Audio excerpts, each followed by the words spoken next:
What's up? What's up, everybody? Welcome to Your Brain on Hops. I'm Dan. I'm here again with Alex. And finally, we've also got back Chris with us this time. Yay! Hooray! And with us, we also have a good friend of mine and the rest of us who is now back in Buffalo, our good friend Tim Kibler, who is joining us today as well. What's up, everybody? Welcome. So, Thank you. This time, we, Tim, I don't know, you've brought us a selection of beers from your previous home state. I did, yes. Johansson's Brew Pub down in Westminster, Maryland has an awesome homebrew, or not homebrew, but their own microbrew selection. So this is the Honest Ale. It's a blonde ale from Johansson's. It's pretty tasty. All right. Yes, it is. You grew up in Buffalo. Yes. You moved away for, work, teaching, family, all of the above reasons. And It's a sad departure. Well, no more sadness because now you're drinking with friends again. Cheers, yes. Cheers to that. Cheers. Back in the Buffalo Brew State. Mm-hmm. But it's a lot of different experiences with Tim and drinking adventures to be had in the past as well. We were just talking about you're a big soccer fan. Indeed. And the notion of the fact that Russia is in crisis mode of having Yeah. I don't know what that means, but okay, we'll go with it. Hello. I don't know what angry and I frustration know is. Nostrovia, and that is it. But of a beer shortage because the hooligans like their beer while watching the World Cup. Who would have thought? It's like, you think that would be the one, like, most sporting events, drinking is Heavy. Yes. Mm-hmm. If you're on the other side of what they would call the pond, soccer being the biggest sport, keep up. Football. Yeah, football. Yeah. Sorry, Football. football. Yes, Yeah, football. football.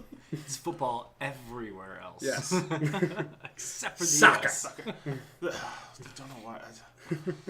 Like, my girlfriend, we were in Toronto, and the cup had just started, and soccer is one of those sports for me that if I catch it at weird times, it's like on at like 2 o'clock in the morning, and I can't sleep. It's on at weird times. Yeah, but I find myself watching it, and I'm intrigued, and I'm like, I don't know why I don't find this boring. I like this, but once it's off, I forget about it. It's the beautiful game. But we were in Toronto, and the cup had just started, and I'm watching everyone just getting into the spirit of it. I'm like, oh, here we go. Mm-hmm. Football has started. She's like, what did you just say? And I'm like, everyone's watching football. She's like, you're American. It's soccer. And I'm like, no, it's football here. And she's like, so you're going to call it football when we get back over to stateside? I'm like, no, I'll go right back to soccer, but right here it's football. So you respect the local customs of where you're at. What a good guy. Class act. If you really think about it, too, though, the U.S. isn't even in the World Cup, so it is football. I believe that we will watch, One day. not win. Do you think we'll be in there one day? One more day? Well, one 2026, we're hosting. Yeah, so America. That means the host automatically is in. So On the plus side, Is that'd that be true? enough beer. yeah, Really? we're gonna and it's Canada, America, and Mexico are splitting it in 2026.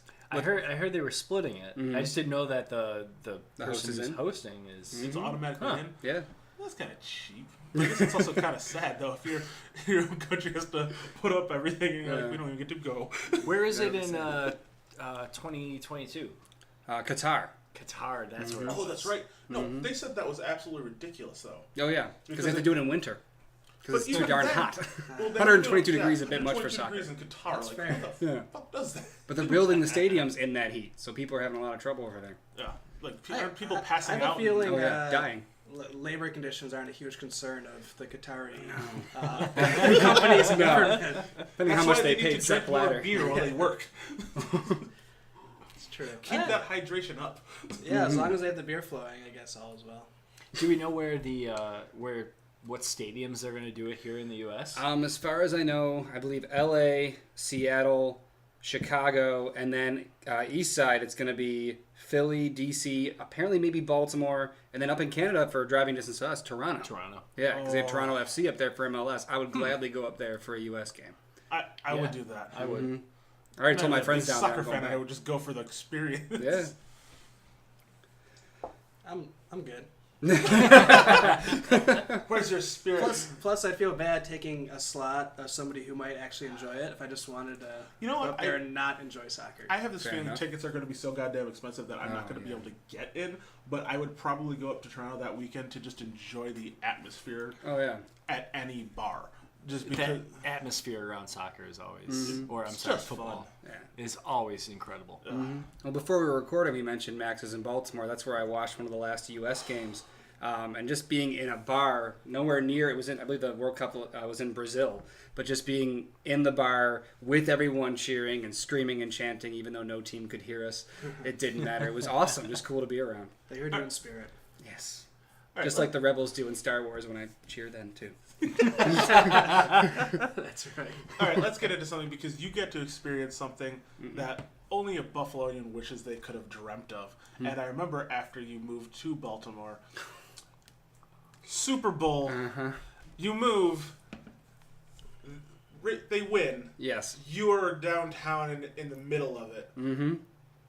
It was you get swept up in it. The first game I watched downtown in Fells Point area was the Bills Patriots game, Ravens Patriots game, and that was easy to. I'm not a Ravens fan, never will be, but sorry, Maryland fans. It's easy. But, to win All against his Patriots, though. friends back home. Yeah, just everyone went, that just listened "What?" went, wait a minute. You I can love bond you, with Ravens Tim. fans over hating the Patriots. Yes, and that's what I'm like wearing my Bills jersey, and they're like, "Are you kidding me?" I'm like, "No, I'm not. I'm still always going to be a fan." You know, circle those wagons. Cheers, Good yeah. But but being part of that crowd when they're like Super Bowl and they're cheering to their lovely song that they claim is theirs, Seven Nation Army, which is not. It's not theirs. But every team uses that song. Every team uses it like for every kickoff. Mm-hmm. Like it's Dun, dun, always dun, playing. dun. It's always playing in every Bills game. Every kickoff. Yeah, Manchester United soccer games it's playing, but no, Yeah. you're right, it's Baltimore's. I think it's just that march and that constant bass drum. Yeah. Oh yeah, and it was fun. It was incredible. Everyone ran out to the square, jumping around, and then of course my buddy and I look at each other and go, "So we're coming back for the Super?" I said, yeah. So we came out and just being in that crowd when everyone rushes out of the bar, every touchdown. That was the game where the power went out.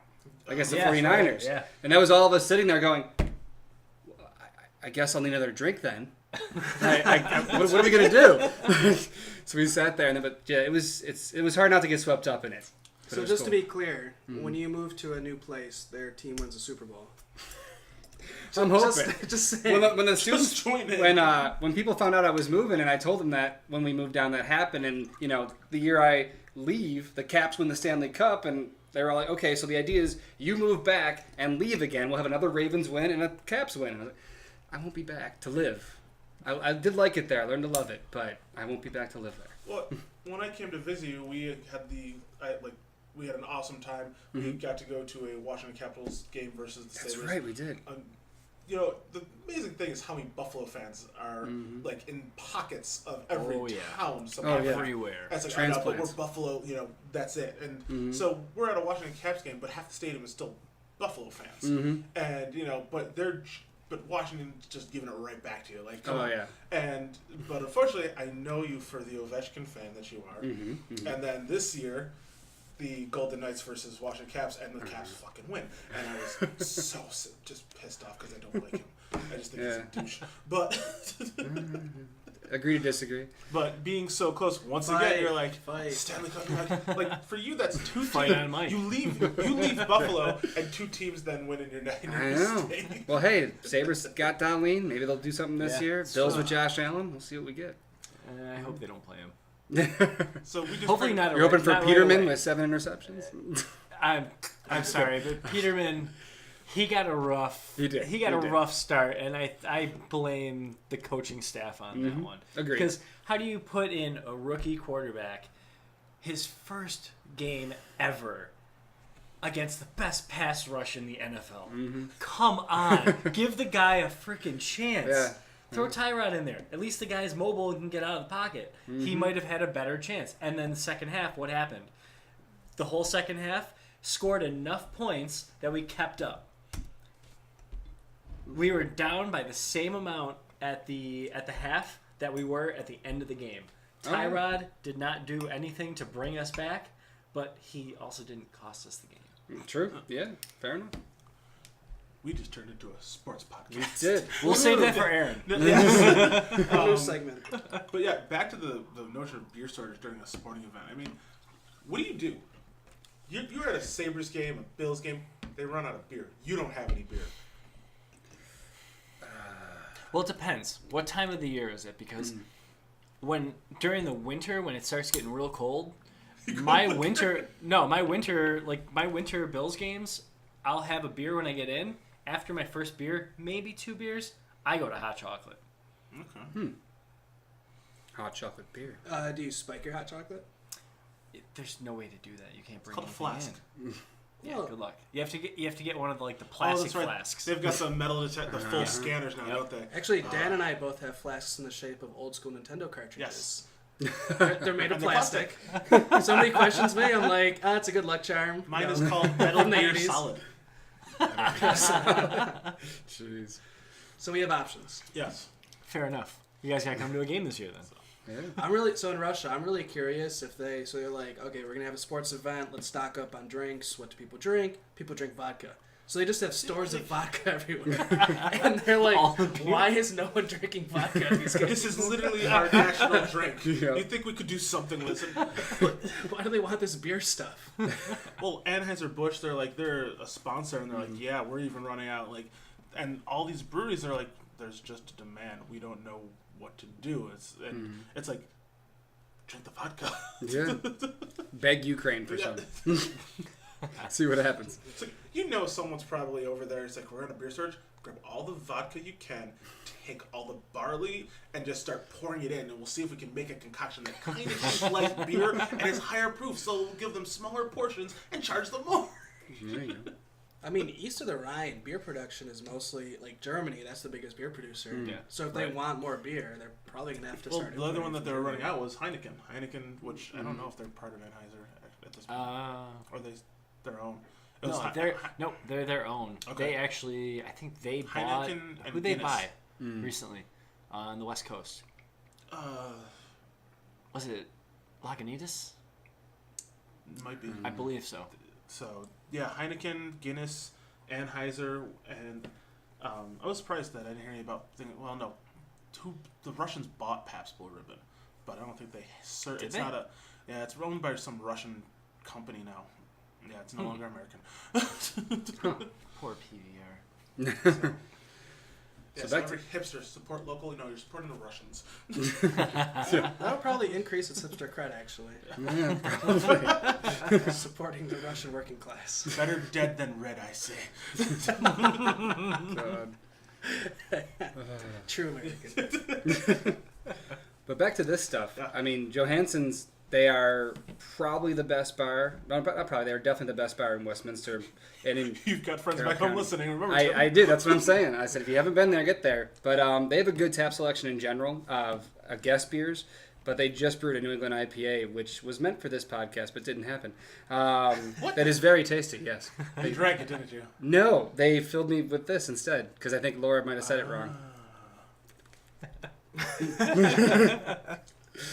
But no, it's this is still good. I mean, but Dan, you've been there before. I have. Yeah. Yeah, this is That was the first. Yeah. pretty easy drinking. Actually, both. I think Chris and I both got a chance to go. I've been there a couple times with him when I got to visit you.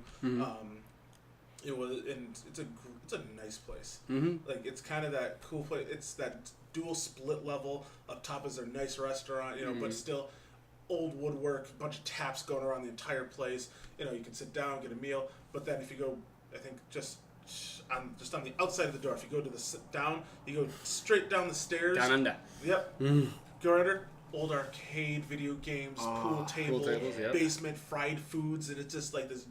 The happy hour prices are incredibly cheap. Like when you guys first moved out that way, you're just like, oh no, we're trying to find something. We just got an apartment. We're trying to do this. It's like we found this place, and it's like $10 for wings, and that was the best place. You also found wings, which. And So I I had remember to tell showing, them how to sauce the wings. Yes, I did show up for wings, which is That's tough to do as a impressive. Buffalo. They had decent wings. Yeah. And- Outside of Buffalo, yeah, it's kind of Yeah. a feat to find good wings. Yeah. And you were the prices were good, and I finally showed up, and I was like, I like it here. I really like it here. Oh, yeah. That's cool. All right, so the next thing we're drinking is straight out of Frederick, Maryland. It's a place called Attaboy Beer. You see, it's perfect for what we just did. It is, Attaboy, guys. They've just opened up within the past year or That is two. a full crowler. They know how to fill one. Holy shit. Mm-hmm. But I didn't know what to think coming in. It looked like a little And it's not place filled in the with middle water. of You know who you are. And I definitely remember getting there, walking up and going, this doesn't look like it could be too much, but let's see. And I tried they had just basically 5, I believe it was, rotating taps and of just whatever they are putting out at the time. Kind of a la Community Brewworks in Buffalo. And it was just really, really good. From me not even really liking light beers, I liked their blonde ale. I liked the stout that they had. I liked the sour. I'm not even a sour guy, and I like their sour. And then they've started making these more popular, obviously really common right now, the juicy New England-ish kind of IPAs. And they have this new one that is called the Juice Master 5000. So let's give it a go. I don't know that I've actually tried this myself, so this will be a first for all of us. Great lord. I thought that would go worse. Horribly wrong, just down the side. So we cracked open this crowler, and it was so full that the beer actually overflowed and went into the little lip on top of the can at first. Mm-hmm. Which Check is our good. Instagram. You got your money's worth. I did, yeah. Check it out on our Instagram. You dribbled. I dribbled. dribble. Dribble. It happens to all guys. Yeah. That's why you gotta shake it off. Performance anxiety, you know? You don't perform well on the mic. We know. Thanks, All right. guys. Cheers to the Juice Master.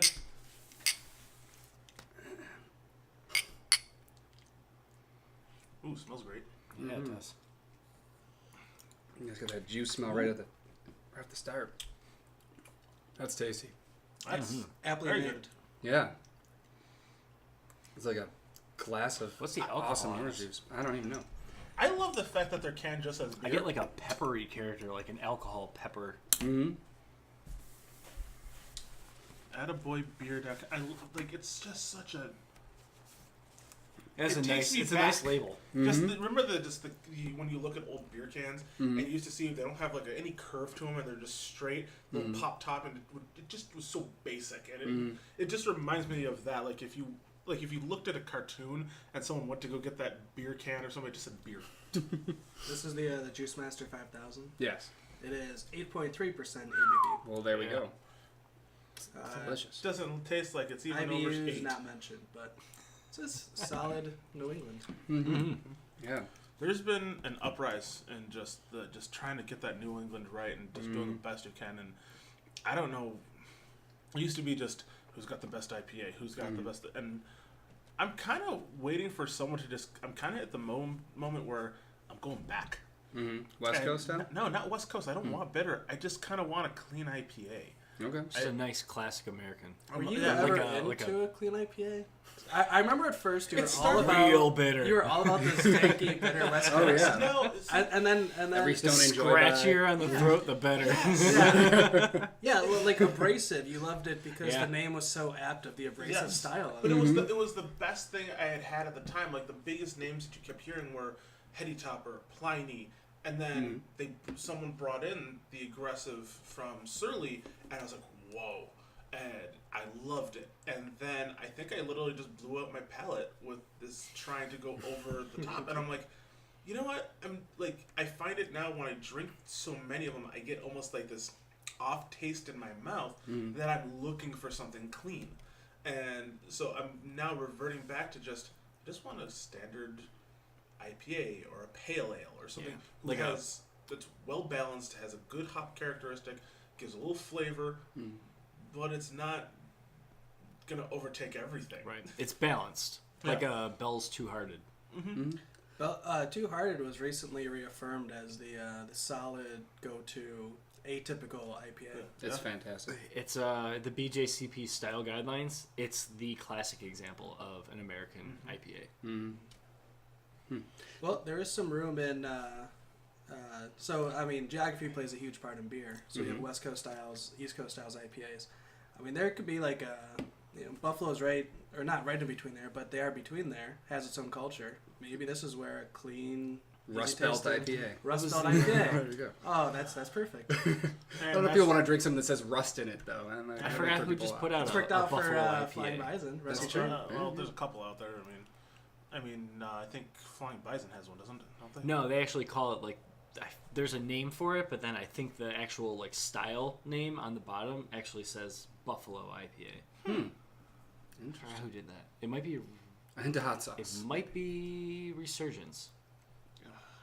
Interesting. I think you might be right.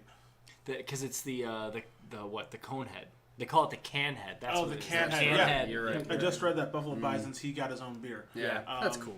Well, Yeah. Yeah, right. I've Good go for for him. the guy.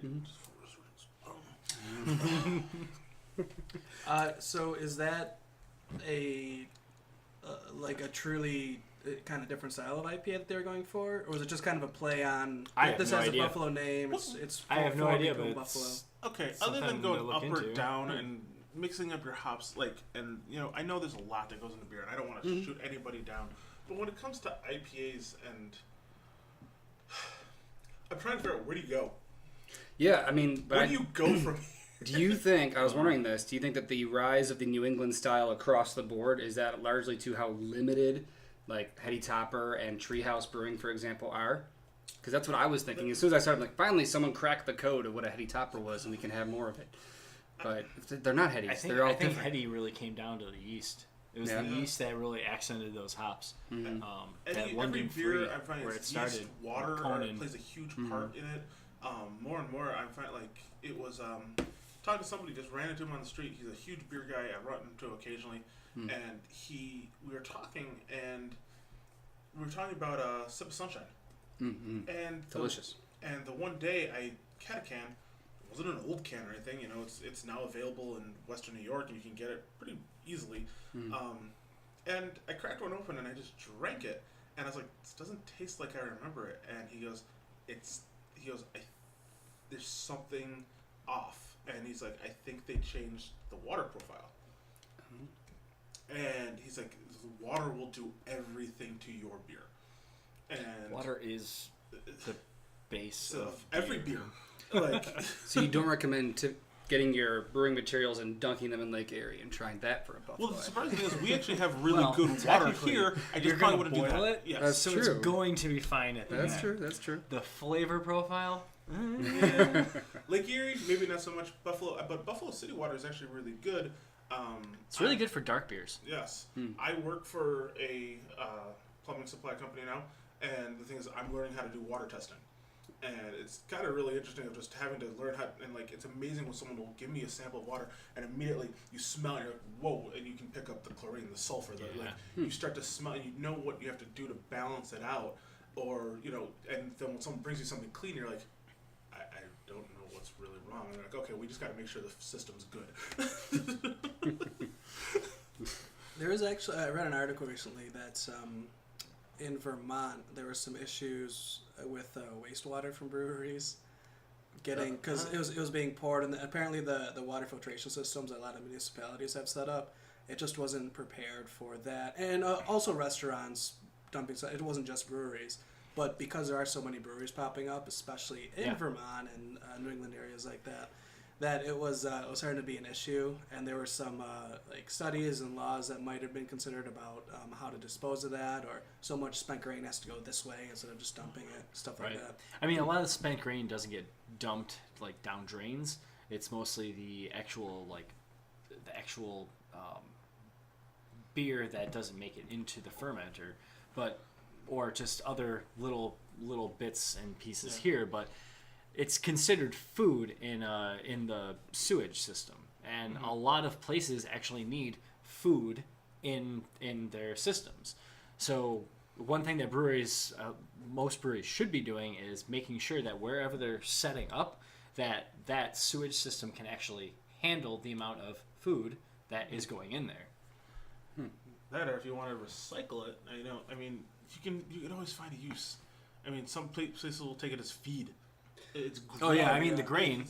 42 North donates it to the. I don't know if they donate it or if they get anything back. Doesn't matter, but they give it to a local farmer, and he gives it to his pigs and his. Make his pigs happy. They do, Beer. Right. They do great stuff with that grain. Yeah. Those Exactly. pigs are delicious. They are. I mean, like, if you go to Japan, like, there's farmers out there, just their cows, they'll feed them sake, just because they're trying to create Kobe beef and make the cows happy. Give the pigs beer. Yep. Happy Makes life. me happy.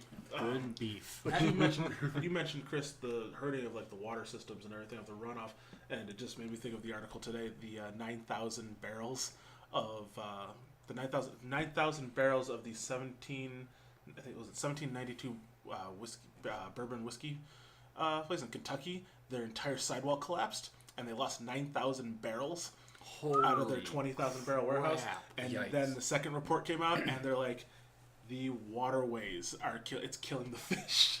Yeah. And I'm like, the That fish much are dead. alcohol? They're drunk. Yeah. I'm like, but they might be very tasty. That's close to 300,000 gallons. Yes. That'll kill some fish. Shit. Kentucky Yeah. bourbon just out right there. Just barrels, just whoosh. Wow. That's crazy. Gotta go take a swim, I guess. No, it means. Can you imagine if you had a well? Oh. You're just close by and you have well water. Kids, Don't drink it. You get a tap in Kids your don't kitchen. drink it. I want all of it. right. Save it.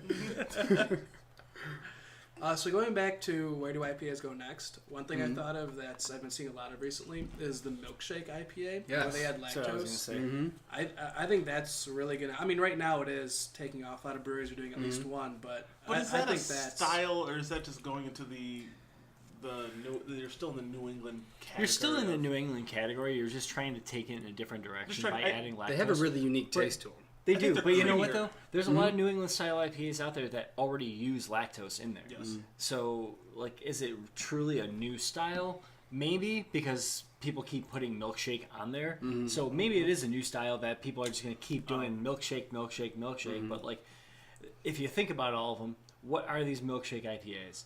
They are fruit. They're all fruit based.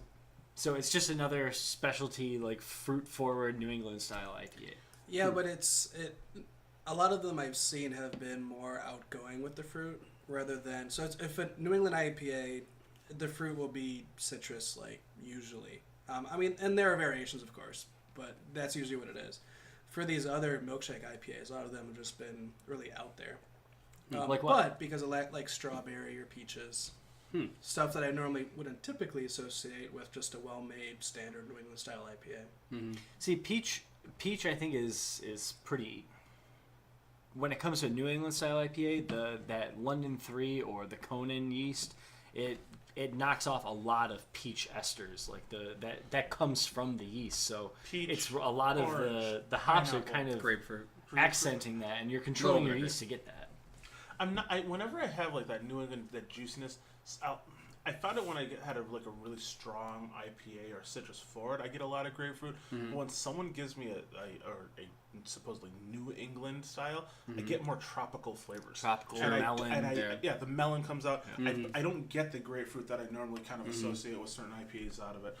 It happens. I mean, it's there. I just kind of disassociate from it. Like even in this one, I don't taste much grapefruit. I get a very almost a tropical feel. This is I kind of I have a reason to go back to Baltimore. Other than you. Yeah, this is really good. Yeah.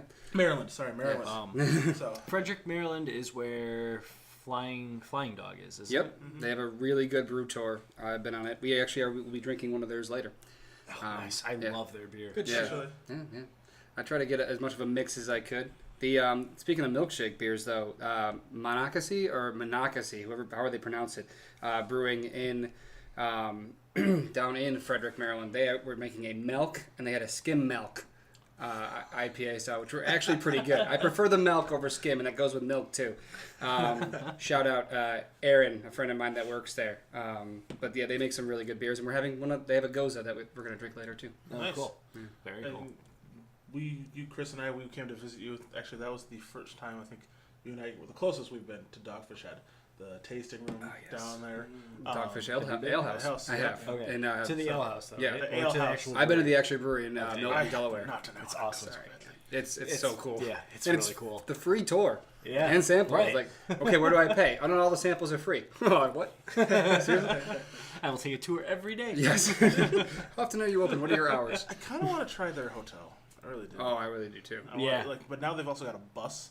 I think it is like to help people out. Like Yeah, from because I think the hotel is like between. It's like right between the brewery where the brewery is. It's Milton, you said. Mm-hmm. And then the ale house in and then, Rehoboth. Rehoboth. Mm-hmm. So Did it's you go like there right too? in between. Yeah, I've been at both. Oh, yeah. And I've been at both a couple of times because I got sent there for work a bunch of times. Lucky you. And yeah, hell yeah.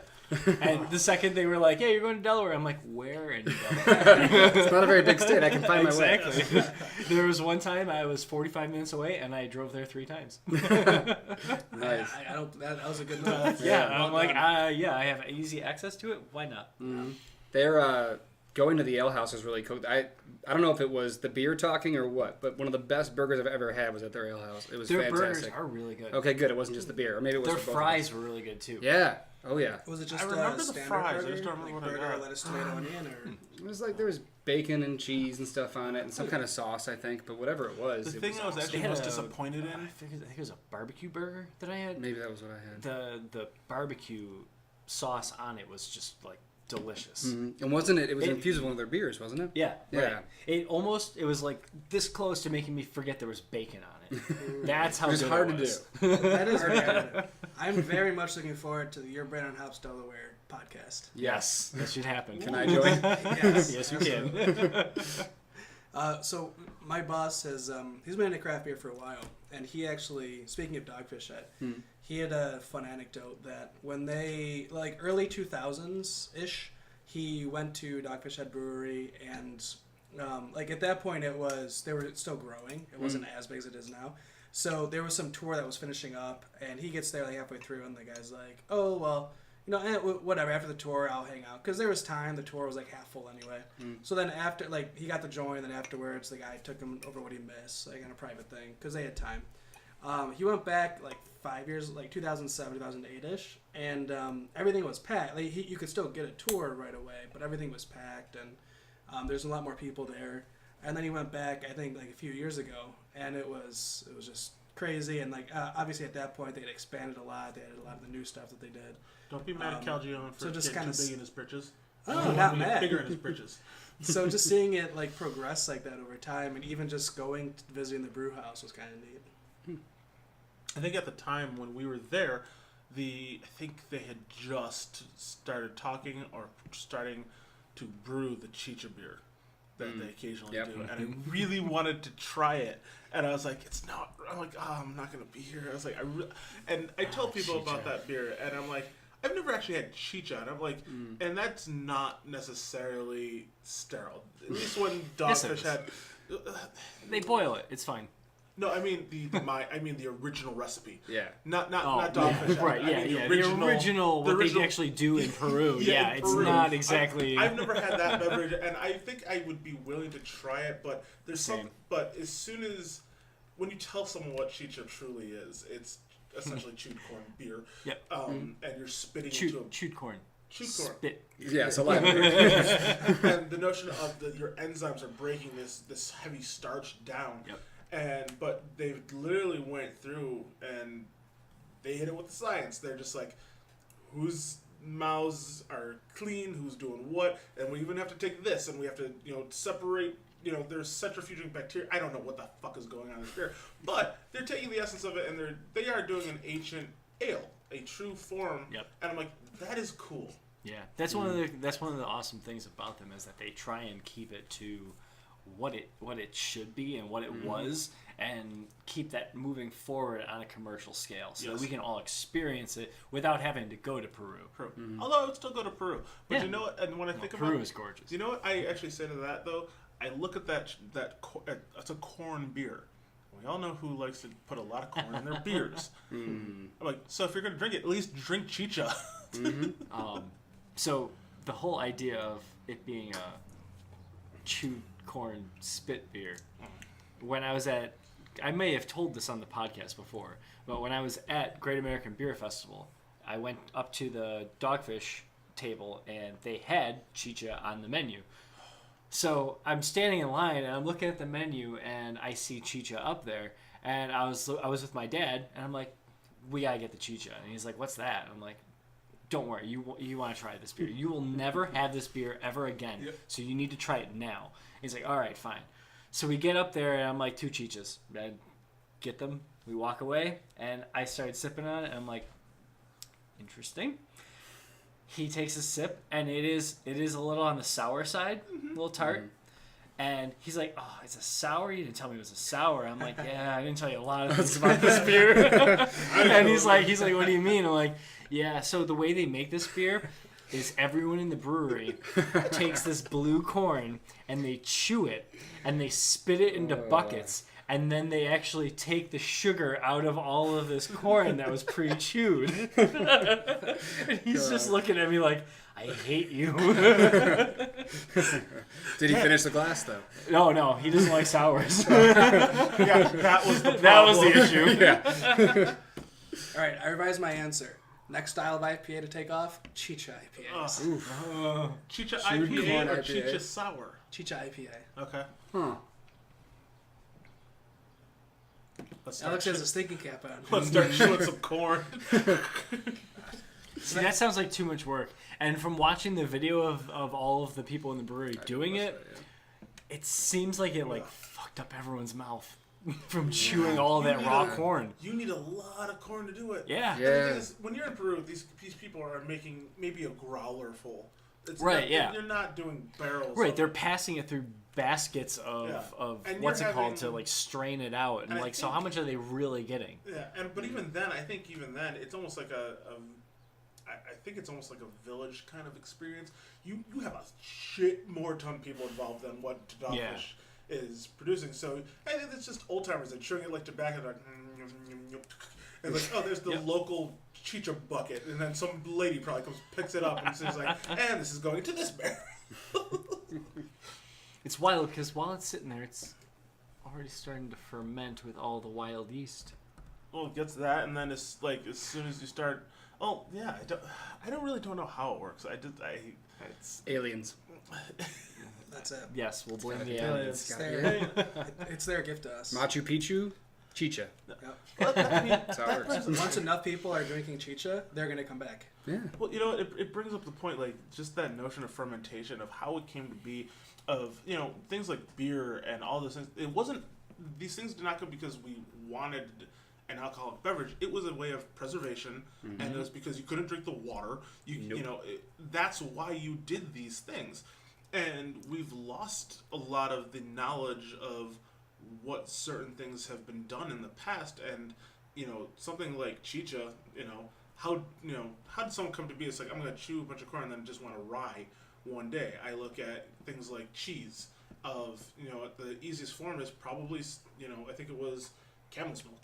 It was just, you're riding in the desert sun, you have an animal bag that literally is lined with rennet, which is how you make cheese. Mm-hmm. This milk and this dairy product that gives you protein and energy is sitting in a hot sun, constantly adulated, and then you go to drink it and you get cheese. Like they're all mistakes, and they're happy mistakes.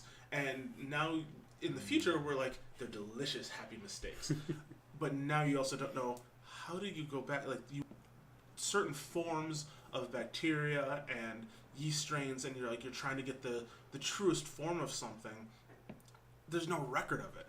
And I used to, my old job, my boss, he's like, man, I'd love to do ciders. And he knew I was doing home brewing at the time. I was like, dude, ciders are easy. Like, you can go, like, he's like, no. He's like, I want to do a true, honest to goodness cider. And I'm like, well, you're kind of confusing me. And what he was talking about was he wanted to preserve the history. And he's like, how did they do it? Like, they didn't have airlocks. They didn't have, I was like, well, they had to make a natural form. I'm like, and I said, the easiest thing I can think of is pickling. I'm like, the sauerkraut, think like an open crock. They had to form a lock, or but even then, They sometimes didn't it was. have to though. But they didn't. I was like, it had to have been open. I kept trying to break it down. I started doing They the didn't. research. I mean, at that point, they didn't really know like that there was stuff in the air that was creating this alcohol and actually fermenting this beverage. So, when you really think about it, the earliest forms of alcoholic beverages were all wild ales. Yep. Well, so that's what I It was realized. the culture that was in the air wherever the hell they were. And that's what I realized. I said, in all honesty, you might just have to get some natural cider and just let it see what happens.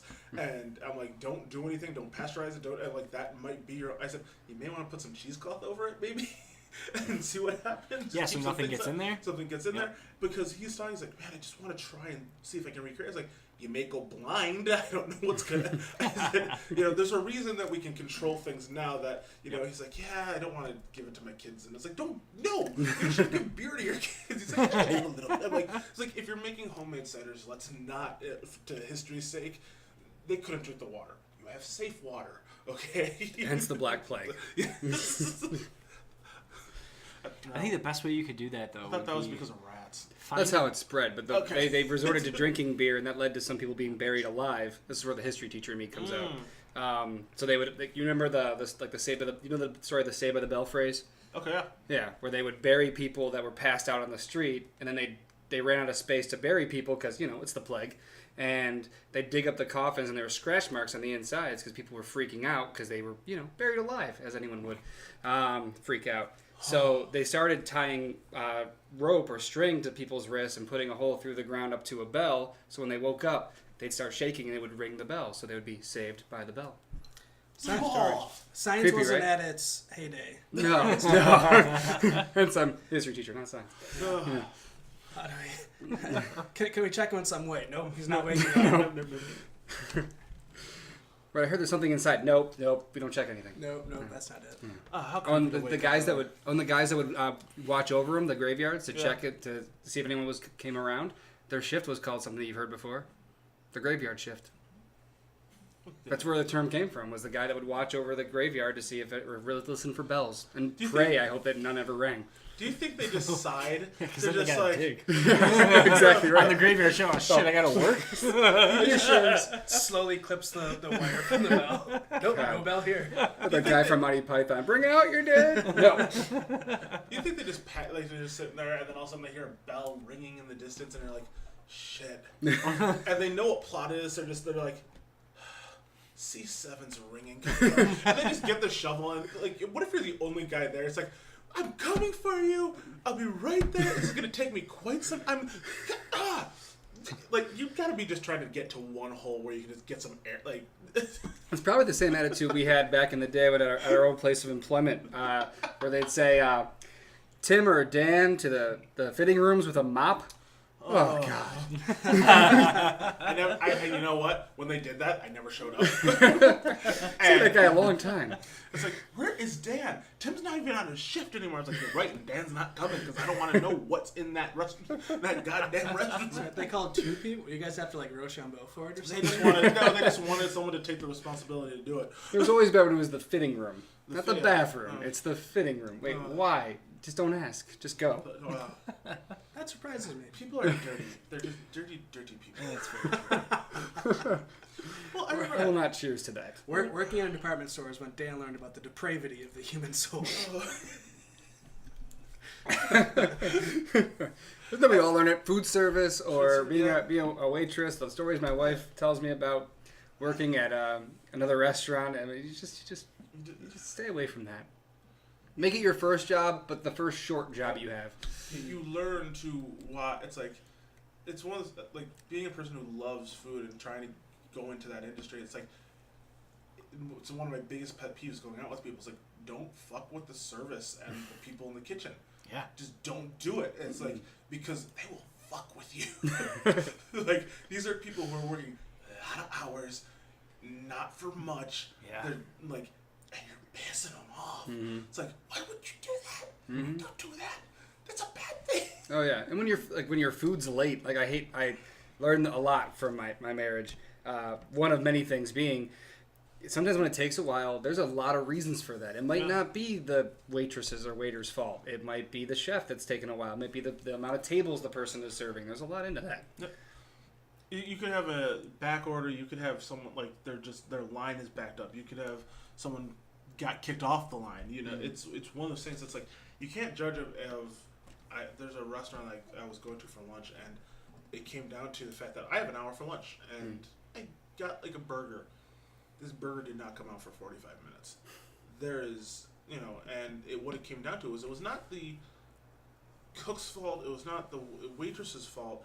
It was the sole fact that I realized, I'm looking around, I'm like, they have a full bar and tables and a restaurant. There is one waitress running the bar, running the restaurant, and one cook doing everything. Is that unusual for lunch there? That's very unusual. It's an extreme case, but it's annoying. I won't say the name. Okay. I'll tell you off air. But it was one of those things where I'm just like, where the hell is management? How do you not realize this problem? And the same thing goes for beer. It's one of those things. It's like, don't be bitchy. Spilling your growler. It was empty. I was just trying to make it not clank. He's drunk. Yeah, I'm totally. No, it's just like, don't be bitchy at your bartender. Like, if they can't get to you, or if you're just, it's like they know that you are there. The quick glance of the eye, if you just lift your eyebrow, it's like they know you're ready for another pour. They may know. There are such a thing as bad bartenders and bad servers. If they're there are, and if they're blatantly ignoring you, doing something completely else that has nothing related to anything that they're doing at the time, you see them on their phone, or yes.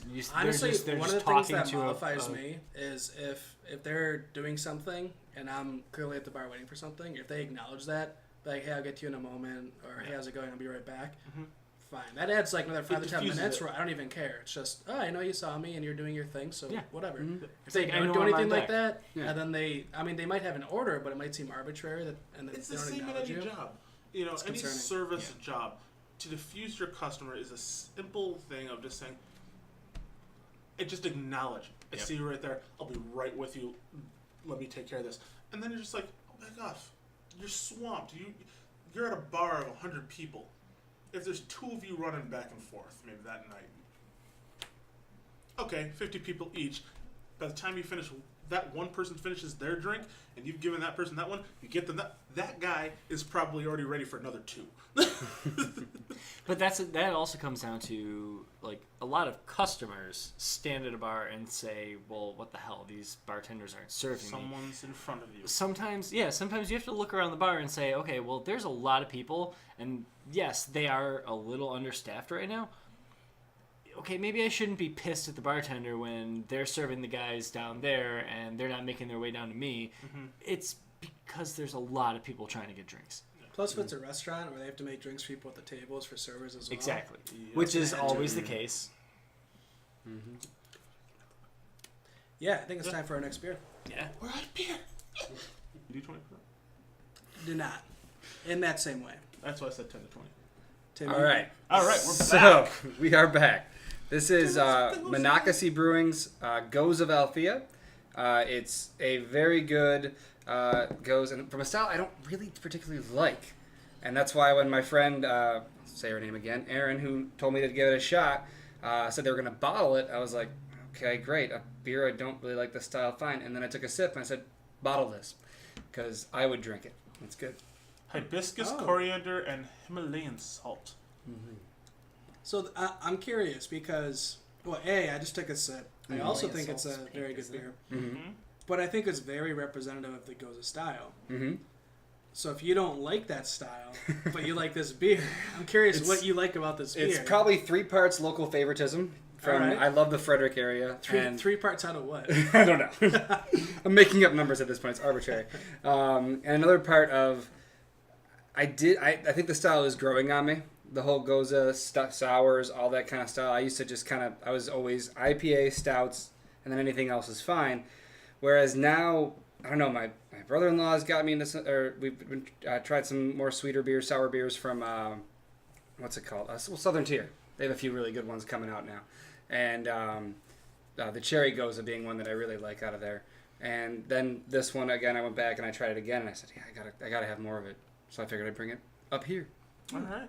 Very I was going to nice. say, I'm reading their description of it, and it is, I will say this, it is very kind of romanced, and in its description of the Goes of Althea.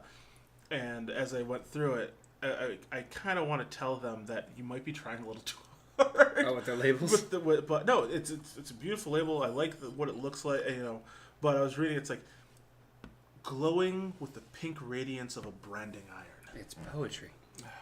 Althea entices you with the subtle perfume of coriander and her rose. Hibiscus, she fuses acidity and salinity into a uniquely refreshing essence. And I'm like, okay, this sounds like perfume now. All right, you're a literary critic, but what do you think of the beer? That's my question. I was just reading that. I was like, that is beautiful, but I'm drinking a beer. I'm turned on at this point. Yeah.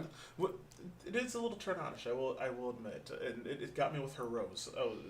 To be fair, I it love is how her a rose super tastes. pink label with various reddish hues, and they're what looks like a avatar of Love herself in the form of a wood nymph covered in roses. So, I mean, it is their theme. They're just They hit the with mark. I do description. get they hit the mark. It's a goza. I get the little salinity and the sour acidity, and and the aroma. They did. I mean, it is a very romantic beer. No, I take everything back. I'm kind of curious. That's I their am horny version now. of love in a liquid form is a sour though.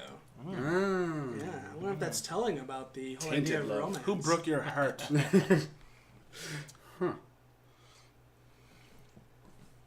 I do get the spices Still trying to too. get, still trying to Which get on the which I really sour like. Coriander, hibiscus. the it's all sour there. goza bandwagon.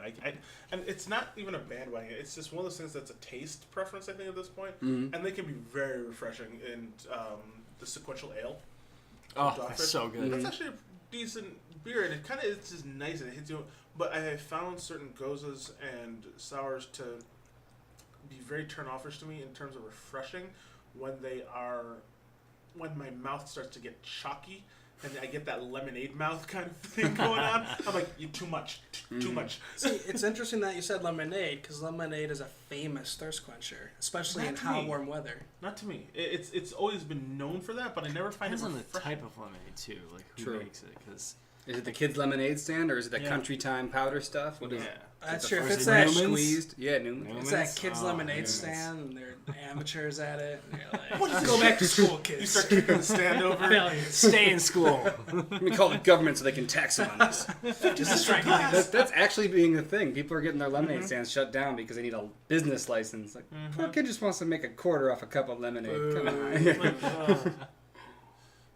And I was like, technically, by law, he doesn't have to. Depending on what he makes, he doesn't have to claim that on his taxes. So what the fuck is the point? The kid's too young to have taxes. He's saying he doesn't have taxes. He didn't As even neither- spell lemonade right. It's not a backwards E. Who does that? Their mom's trying to be cute, okay? It's like, my Someone- child is stupid. Where's he gonna go? Check his 504. It's got something. The backwards E. Who does that? Someone trying to avoid taxes. That's true. If you're not meeting that, It's all that front for poverty the parents. threshold, which I assume a kid's lemonade stand isn't, how do Well. you even pay income taxes? Well, you ever see like the cartoon and you have the one kid, he's down the street and he's selling lemonade, and then you see the next kid before him and he's selling really salty popcorn. And so he's like 5 cents a bag, but it's the 25 cents for the lemonade, and you see someone coming up to get the popcorn, and then they go do that, and it's like they're in on it. Charge that kid taxes. That's a business scheme, my friend. Yeah. You put thought into that. It's one more stand away from a pyramid. They're going to be able to hide their taxes just fine later on. That's They're right. that clever. They've got this shit down. Every loophole. You see guys in black suits, just with sunglasses, stomping on signs.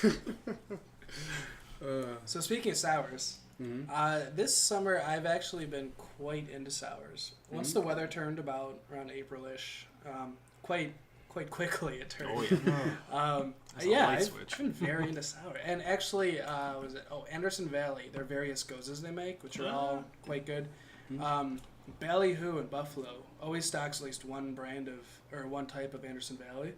That's my go-to. If I'm going out there to sit on outside or on their porch and have a beer, a lot of times I'll just grab an Anderson Valley can, and it's great. Did they do a watermelon goza? They did. Yeah, that's the one I had. That was pretty good. Yeah. Actually, I just had a watermelon. Actually, it might have been a watermelon goza from New York Beer Project. That was really good. That's impressive. Yeah, it had like this. It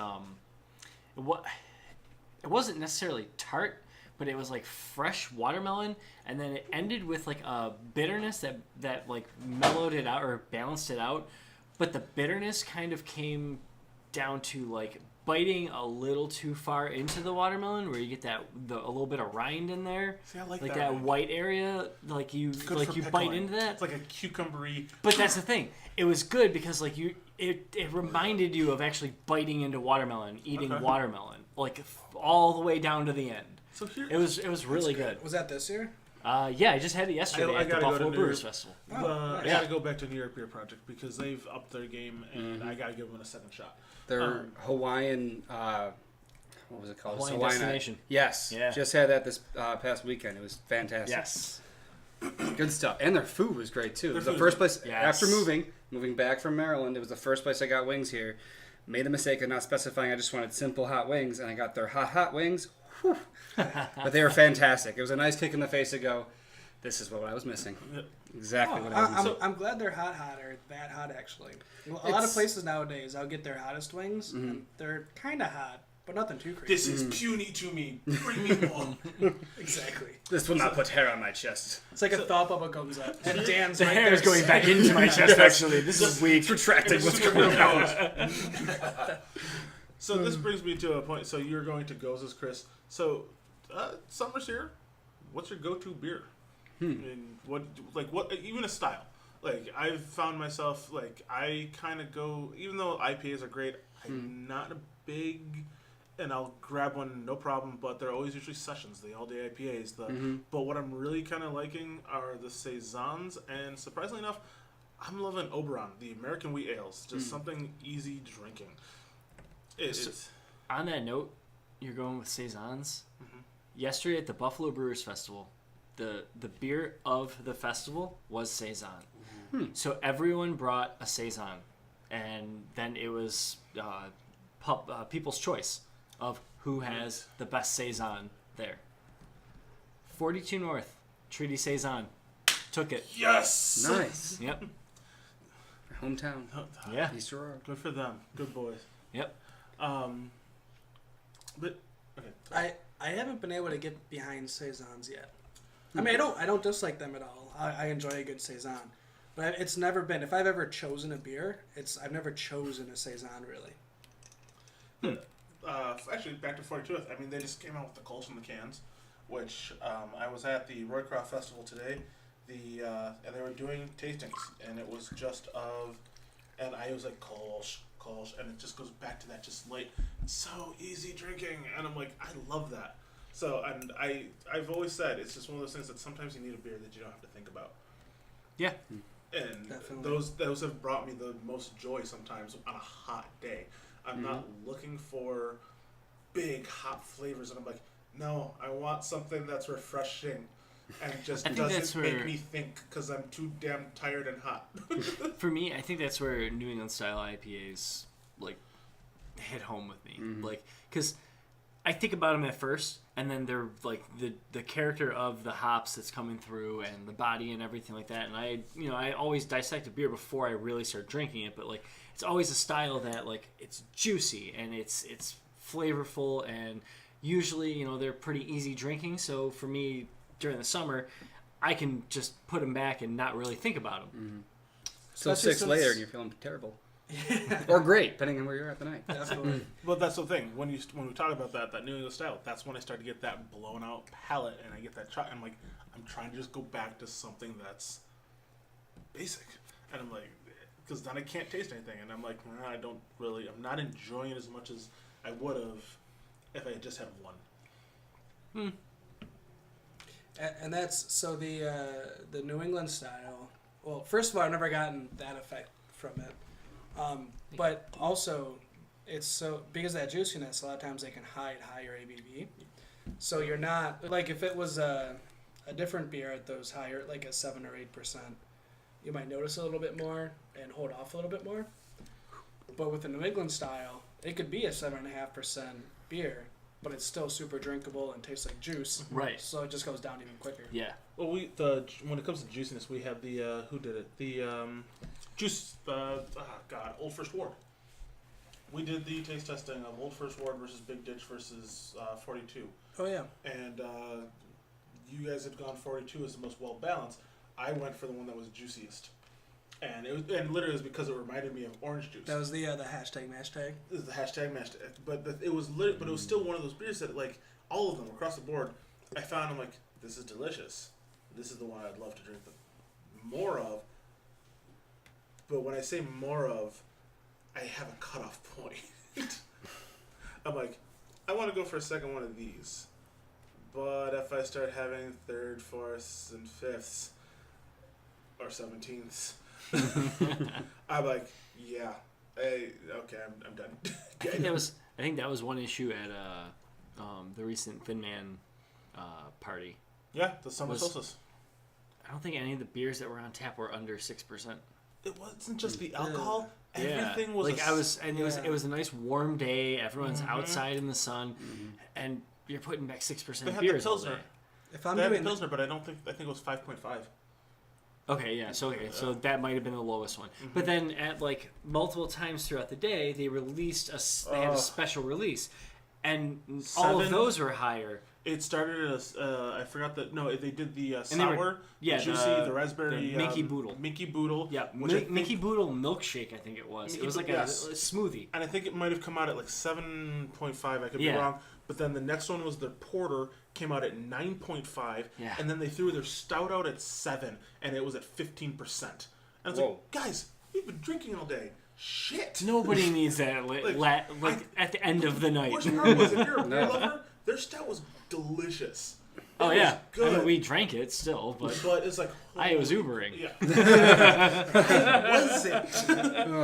A great invention. They didn't have anything perfect. that was really low for a hot day, and like unless you really wanted a sour and I'm like, I'm not a sour guy.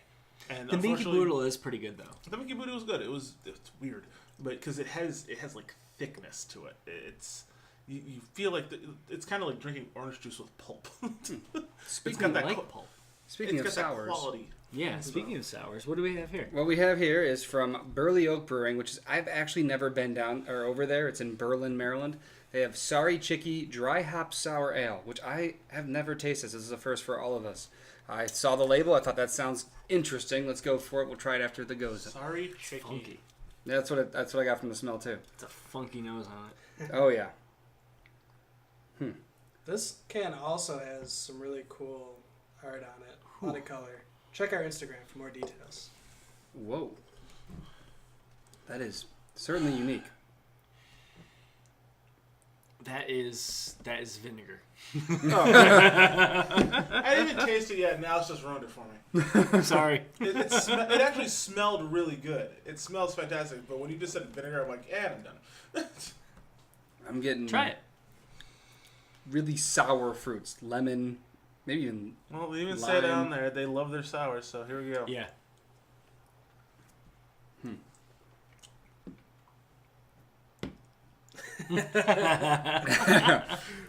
Oh, Dan's face. Yeah, not loving this as much. It makes my jaw hurt. Yes. It says they've created an extreme sensory experience. It's extreme. Chris, have you tried it? Yeah. No, it's I wouldn't say this is one of the sours that I want to drink on a hot day. No. So there's a lot going on here. It's lemon juice. I'm not sure I want to drink this sour at any point. Really? See, the more vinegar ones don't really do it for me. I agree. people like 'em. That vinegariness is there, and I don't mind that. This is the thing I want after having an IPA. It's weird. After having so many IPAs, I find these to be more palate cleansers. It's kind of like eating that piece of ginger after sushi, or something like that. Like it washes everything. I was like, all right, now give me that IPA.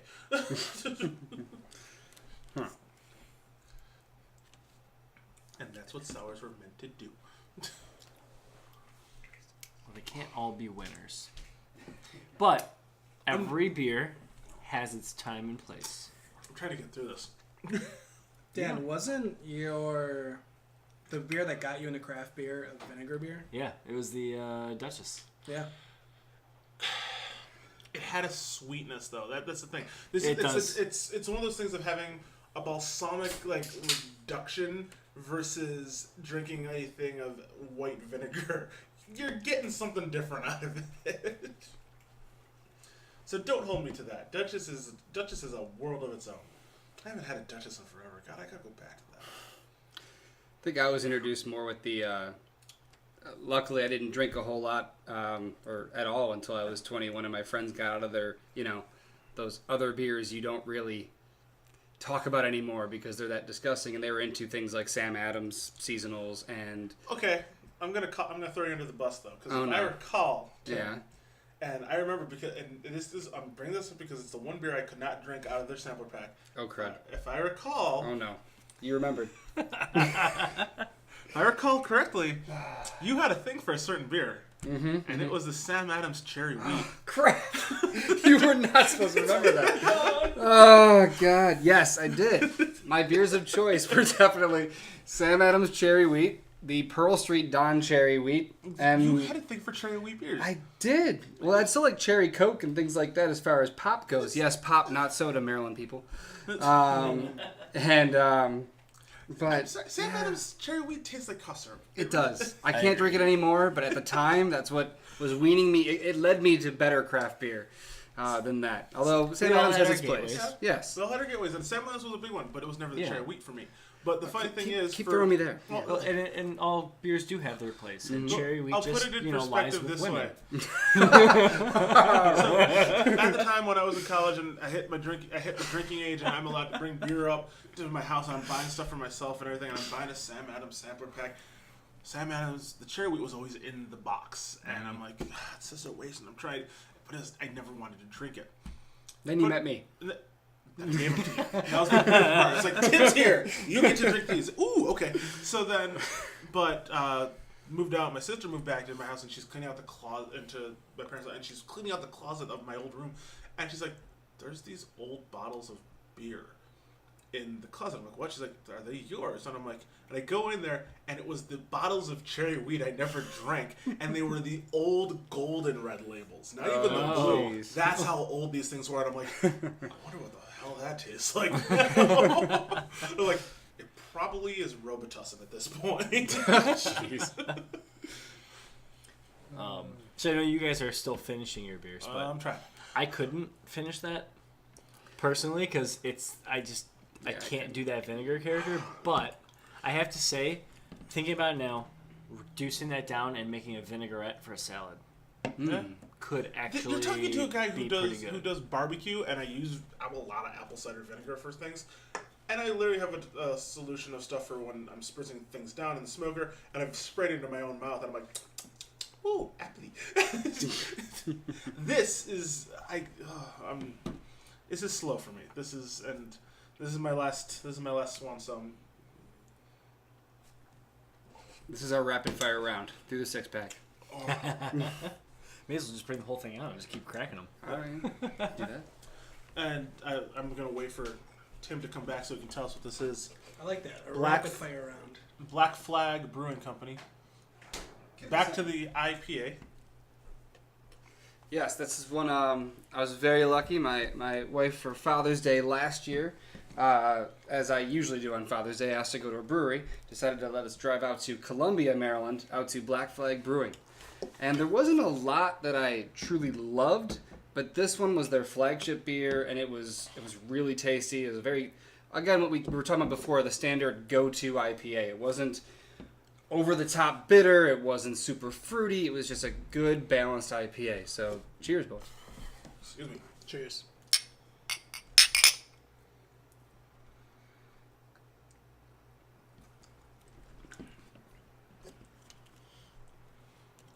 That hop profile is interesting after the vinegar. It makes me happy right now. Interesting or refreshing?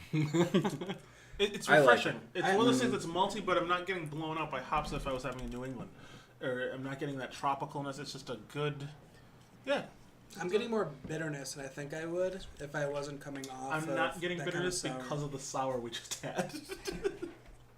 I'm actually finding this very enjoyable right now. I'm wondering when this was canned. Okay.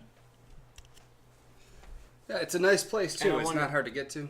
If I'm you're wondering you if know. the previous sour is affecting my Oh, it's affecting perception, but it. I can still taste it in the back.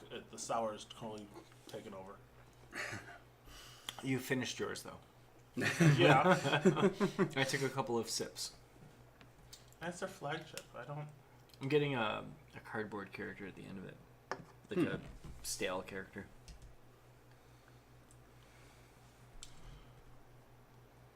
I like it. So do I. You're the naysayer, Alex. Shit happens.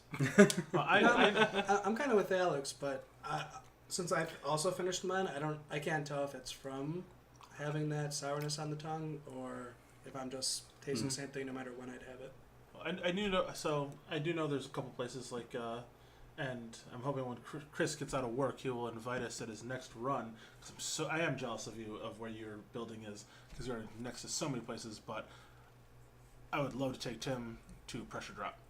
Oh yeah. I just heard about that place. I think want you'd to like try that it. place in the Yeah. Old First Ward. I know you've been to. I think, Long time ago.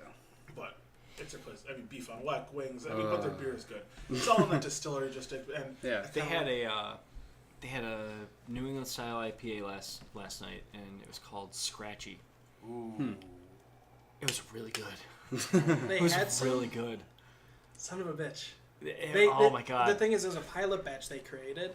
When I went there, It said pilot on it. yeah, they had Yeah. just. They're like, oh no, we don't have any more.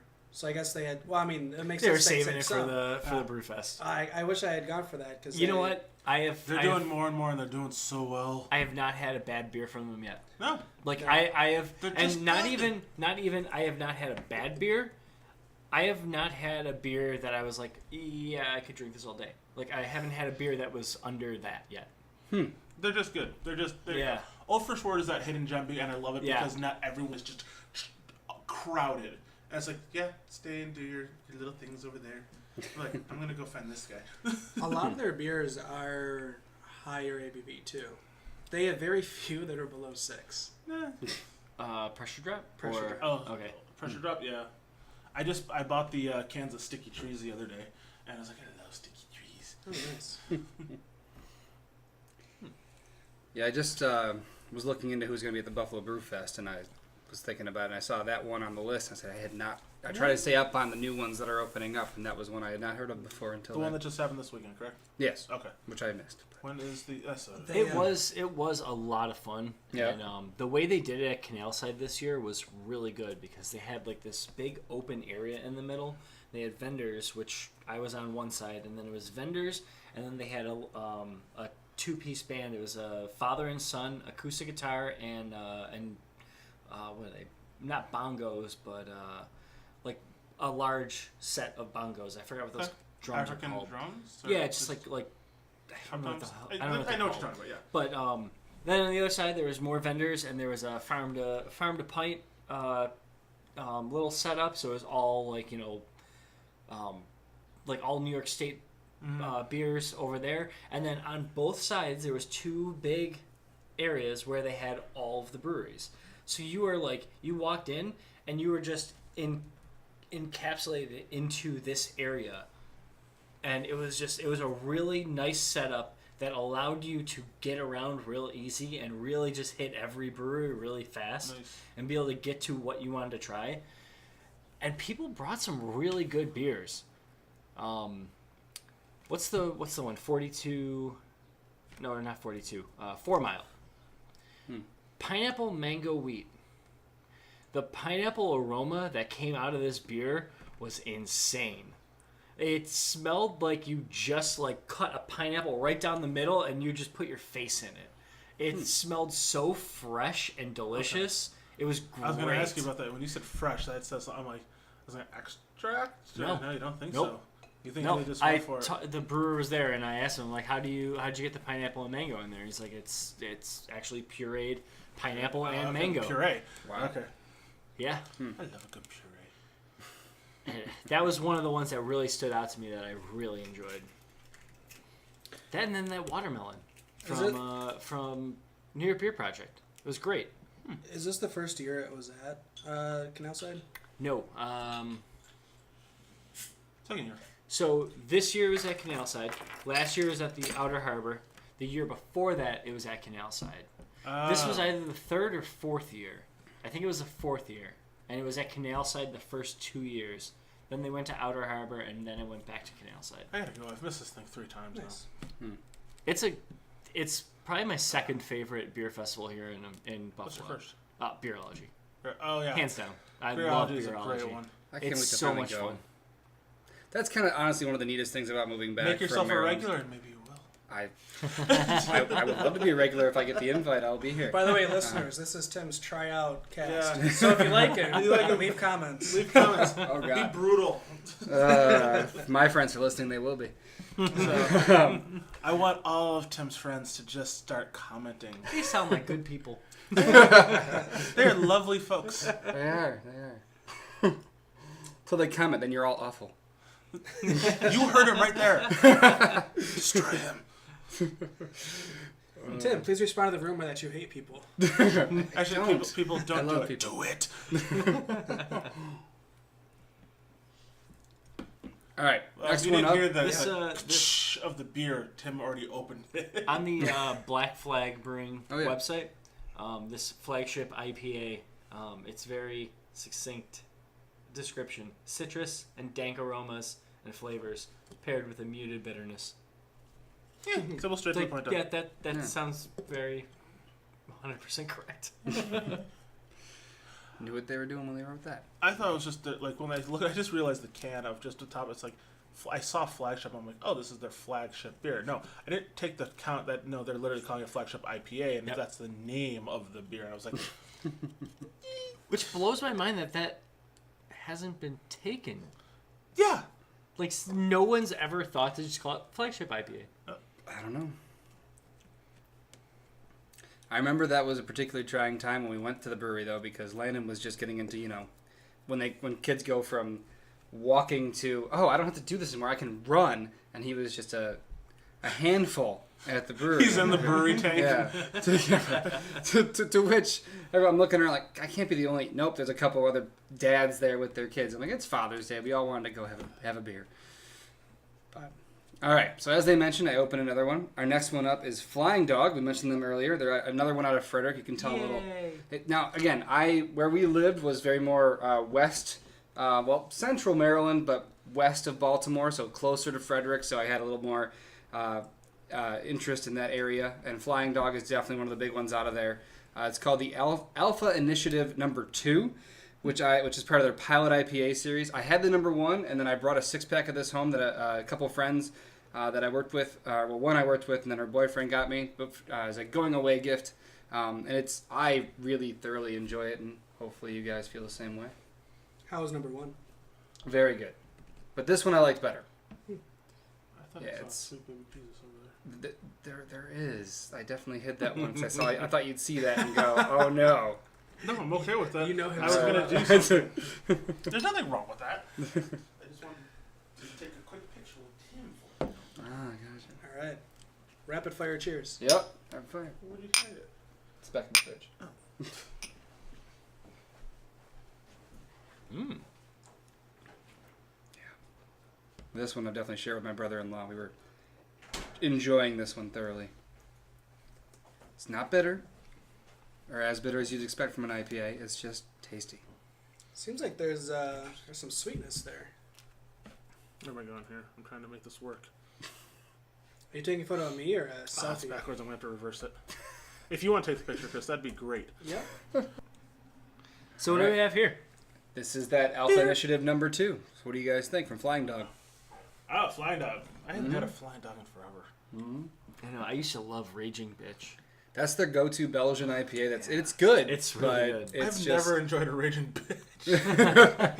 I think that's the only Raging Bitch I've ever enjoyed. Yes. But the problem I had a long time with their beers, and goes back to when I went on the tour, was they had a lot of beers where you go, this is pretty good. I kind of like this. But nothing that made me go, wow, I got to come back for this one. Whereas this one and their Snake Dog IPA, I really enjoy because they're good go-to beers, which is what you need from a brewery that you're going to be repeatedly buying from. It's got to be something you can go, what do I need? Oh, there's the Flying Dog Snake. Okay, they have the Alpha. Okay, good. So I hope they keep pushing this pilot series because it's really good. See, I think Snake Dog, I've had that, and I wasn't overly impressed with it. I get what you're saying, though, about it. Raging Bitch is one that, like, if it was on tap somewhere and there wasn't really anything new or unique that I saw on the tap list, I'd probably go for it. The one that really hit me was a bourbon barrel aged Gonzo. Yep, the Imperial that's Porter. a good one too. That was a really good beer. Yeah. Oh yeah. They have a winter warmer. It's not bad.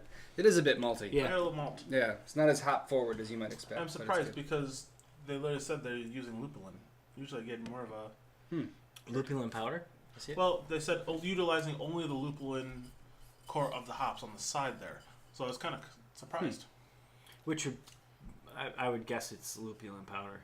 So it's becoming a popular thing because I know because you get such a huge character out of it. Yeah, you do. Without getting that vegetal character, so you can get a lot more of the hop character and less of that. But when someone says vegetal, I kind of sometimes it's actually a good thing when you get it in the right dose. When we talk about balance, like when someone's judging their beers, and I can't say because I'm not a judge and I don't ever want to be one because I'd be terrible at it.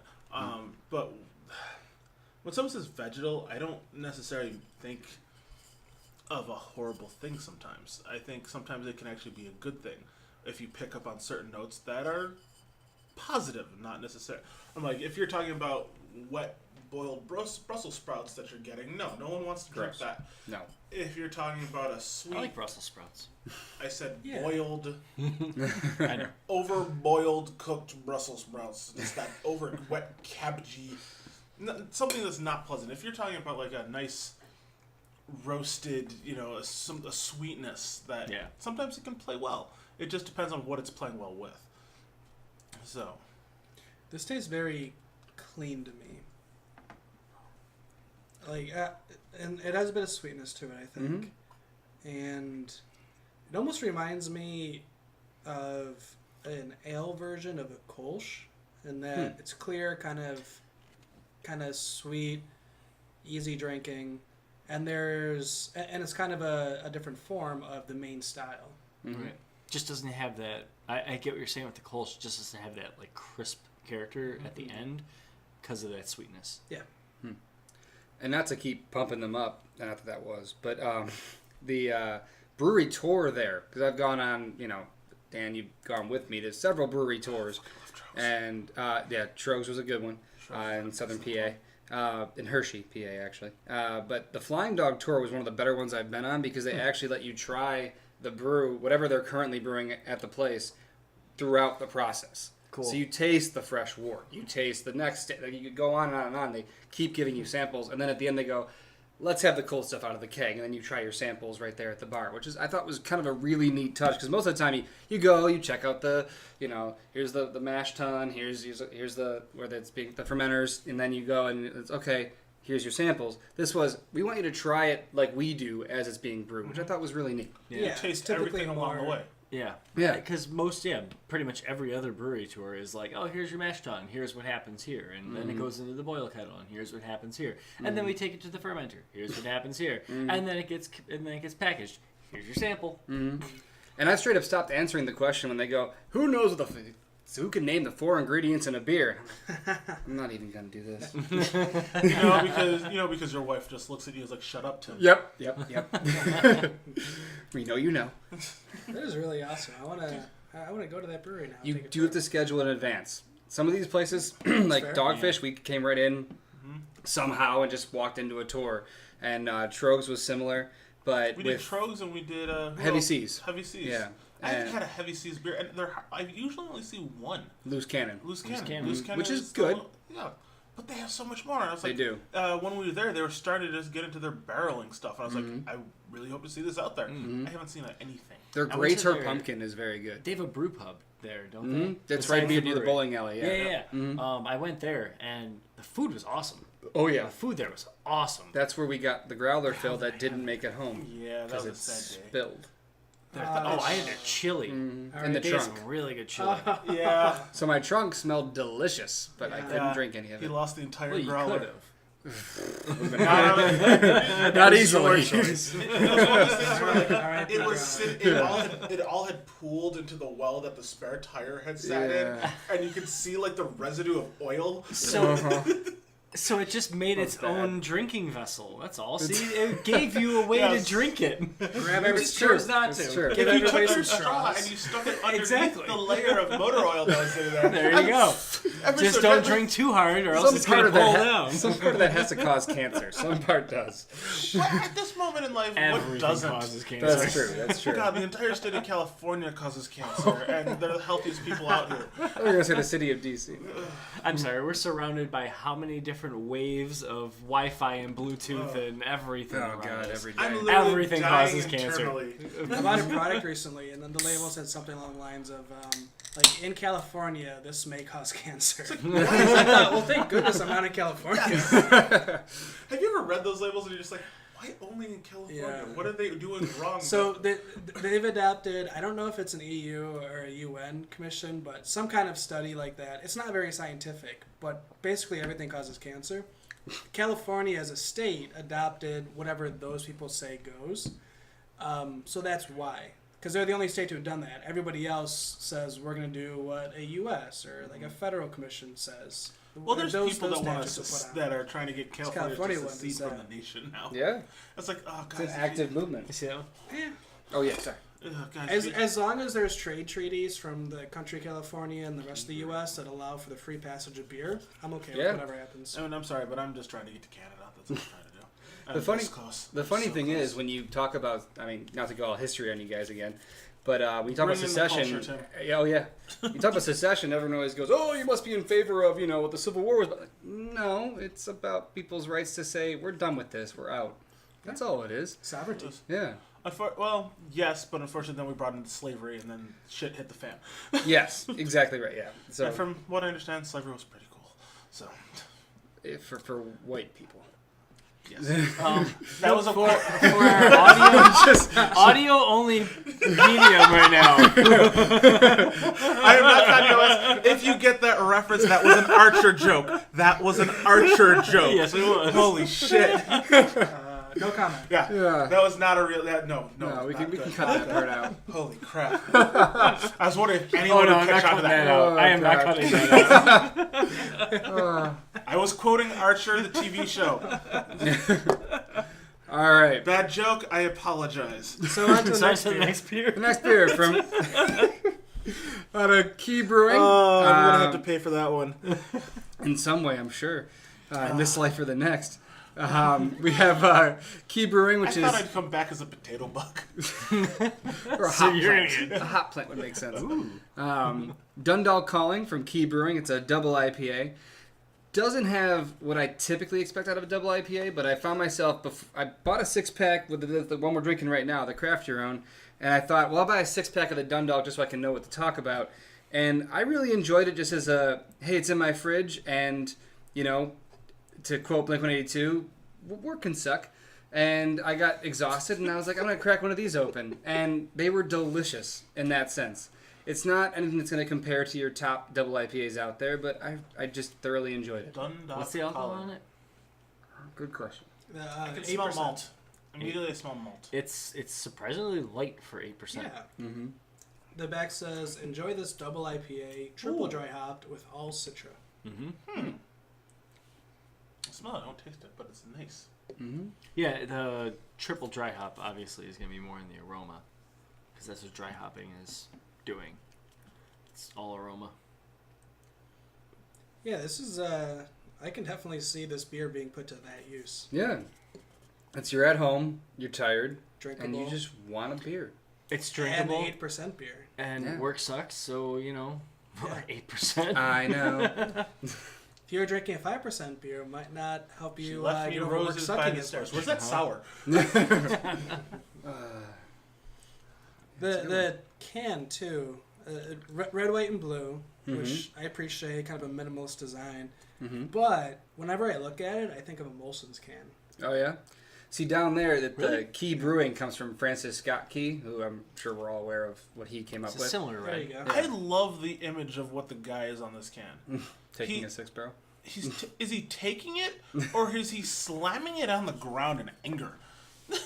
Slamming. I think they're trying to go for the punk image of London Calling from The Clash, is what I'm thinking they're going with there. Yeah. But it's, they're big on Francis Yeah, Scott Key. Blink-182 Red, stuck white, in my blue head. can. I Damn get it. you. What did you say? Yeah, Blink-182 stuck in my head. Oh, now. yeah. There's nothing wrong with that. Red, white, and blue. Oh, Canada. Our home and native land. Land. The students were all shocked when I mentioned. We can cut this part. When I mentioned that I knew the whole anthem, the Canadian anthem, and I was just like, "Oh, yeah, hockey." And they're like, yeah, I'm like, could you do it for it? I'm not gonna sing it for you right now, but yes, I know the whole thing by heart because it's awesome, and our anthem is crap. That's why I'm cutting this. I can't sound unpatriotic when I'm gonna be in because I'm looking for a teaching job. Anthem. Sorry, I might miss that. Our anthem is fine. Listen, you can cut this, but our anthem is fine. You. But no, You put back Francis Scott Key's beer. it took me forever to remember the words to our own anthem, and I was like, "How do I know the Canadian one, but I can't remember all the words to the American one?" And I felt terrible for the. I'm like, I gotta fucking learn this. It's because of hockey games, you probably paid attention to it, and then you got distracted. So then when they sang the American one, you're like, How'd they get that banner up lights. I'm like, I know Canada's theme. I was like, I just gotta go there. I wish I was there for the French Connection. It's like, why were they French? Weren't they from Canada? How does that make sense? All right, we can. Why not? Why? And I get the whole name. And I was like, but I did look up there. I was like, French Connection. I love the name. I know what they stood for. I'm like, I did go like, why not go something a little more Buffalo? God, I still have my Jill Perot jersey. Hoping to get it signed. But yeah, so this I have not been to this brewery actually. Recording right now. Yeah. Oh, yeah. We have There's- hit slavery. We have hit America, Canada. No, wait, hold on. You hit slavery. Yes. I hit slavery in the balls. The other three of us were like, no comment. yeah. I just became Kanye West, and I don't feel good about it. I don't think you should. No, I don't. That can be the title of this episode. I just became Kanye West, and I don't feel good about it. I wonder what the character limit is on SoundCloud. I'm going to find out. But yeah, they have. I was trying to get. They have a New England IPA out of Key Brewing that was really good. But it's one of those that I happened to see one near when I was moving, and I checked the canning date, and I was like, I can't. New England IPAs, you gotta love them fresh, and I wasn't gonna give you guys a 3-month-old New England IPA. I felt like that. 3 months is pushing it, Tim. Yes. Yeah. That's what I thought. You're good people. This counts in your favor for the podcast interview. Oh, good. If you're gonna be on this show, you gotta come correct. It's fresh. It's gotta be fresh or no go. So you know what though? So that actually brings up a good point. So we've had a lot of New England IPAs, but I found that fresh necessarily isn't always best. Truth. It's you lose something a little bit, and you almost need the flavors to mellow out or blend together. And so it's just a matter of it's like a week. Like if you get it the day of, you're at that canning event. It's like we've canned fresh cans. It's all ready to go. You get it, and it's like nope. Like just stick it in the fridge. Put it in the back and just wait a little bit. I mean, like those other half, they were canned the day before. Yep. And I waited a while. the next day, I was with my cousin, Connor, and he was like, you want to try them? I'm like, yeah, let's go. So we cracked one open, and we poured them out, and we started sipping on them. I'm like, yeah, this is really green. And it detracted from the beer. And then the other night, I cracked open one of mine. I'm like, okay, this is totally different, and it's so good. Yep. It was I just so finished good. mine. A week later. Yep. Wow. It's like just finished mine yesterday. I feel like people got on the drink as fresh as possible and took it way too far to the point where breweries jumped on it, and now they're not even waiting. They're just running on the hype of that, trying to get people to flock to their brewery, and not waiting until the beer is actually ready for people to crack it open. So and I think it ruins the perception of the beer and doesn't allow you to actually know what the beer should taste like. Yes, but almost when you do that, then you need to disclaim something, because what you then have to be able to say is like, no, because you want it the freshest you possibly can get it, but If you wait too long, then you've lost something. If you drink it too soon, you didn't gain something. Right. So But when you consist like other half, Trillium, breweries that consistently brew a shit ton of different IPAs, they know when their IPAs are ready. Like 42 North, they know when their IPAs are ready. And it's usually like a week later. And they started to actually release the beers like a little bit later. And they are actually better. Okay, so essentially what it is just let it sit in the can yourselves. Yeah, exactly. So that's it. But try telling a beer geek who's driving from who knows where all the way to Trillium. Wait. And then tell them, oh yeah, but give this a week. You drove all the way here to fill up your trunk, and now drive home and wait a week before you can try these. Try telling him that. Yeah. Mm-hmm. Release it when your beer is ready to be drank, and when it's at when it's ready to be drank. Just release it then. Alex knows my sad story because I was there. I got, and it was 42 North released their what's their the yellow can, the Milestone 82. The Milestone 82, which is very good. And and unfortunately, they had like a mishap with some like their canning line. So they had some screwed up cans, and so was lucky enough to try it. And I had it very green, and I was like, not bad. I knew it was going to be tasty once it just had a chance to settle out. But get my cans, stick them in the fridge. I'm like, I'm gonna wait. I'm all excited, but I got some stuff in the meantime. Next day, get home. It's a long day. Just want to sit on the couch. And I'm just like, I'm just tired. I'm like, to the point where I don't even want a beer. I just need, my brain needs to shut off. And the girlfriend comes up behind me, and she just hands me this glass of beer. And she's like, here you go. And she's being the sweetest she could possibly be. It's the image in your head that all men want. Your lady is giving you your beer for the day. In my head, I opened my eyes, and I'm like, what beer did you just get out of the fridge? The yellow cans that were in there. I'm like, son of a bitch. She's like, what did I do wrong? And I'm like, you didn't do anything wrong. I don't want to put that image right because I'm probably never going to get this happening again. But, and I was like, and the sad part was, like, I wasn't even mad at her, but I'm sitting there and drinking. I'm like, I'm not enjoying this. I'm not enjoying it. And it got to the point where I'm drinking it so slowly, it was just getting warmer and warmer and warmer. And I ended up having this half a glass of warm IPA that I did not want anymore. And I just went to the sink and I just went, bye-bye. Like, I'm not finishing this. I know I'm not finishing this. Brutal. My heart's not in it. You weren't in the mood for a beer to begin with. Yeah, exactly. So I mean, that adds on top of it. It was like, this is a losing battle. I'm so sorry, beer. Not to brag, but the one thing I am very happy about is my wife has become not as, I wouldn't say as knowledgeable as I am when it comes to beer, but pretty darn.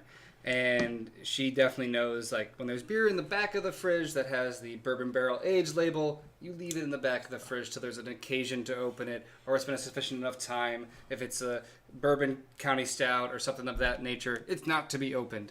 And she does know on certain occasions, like when we decided we were going to move, we sold our house, we opened the oak barrel aged pumpkin that we had in the fridge. So we go with that now, right? And I said, yes, now is a good time. Do you want another fantastic.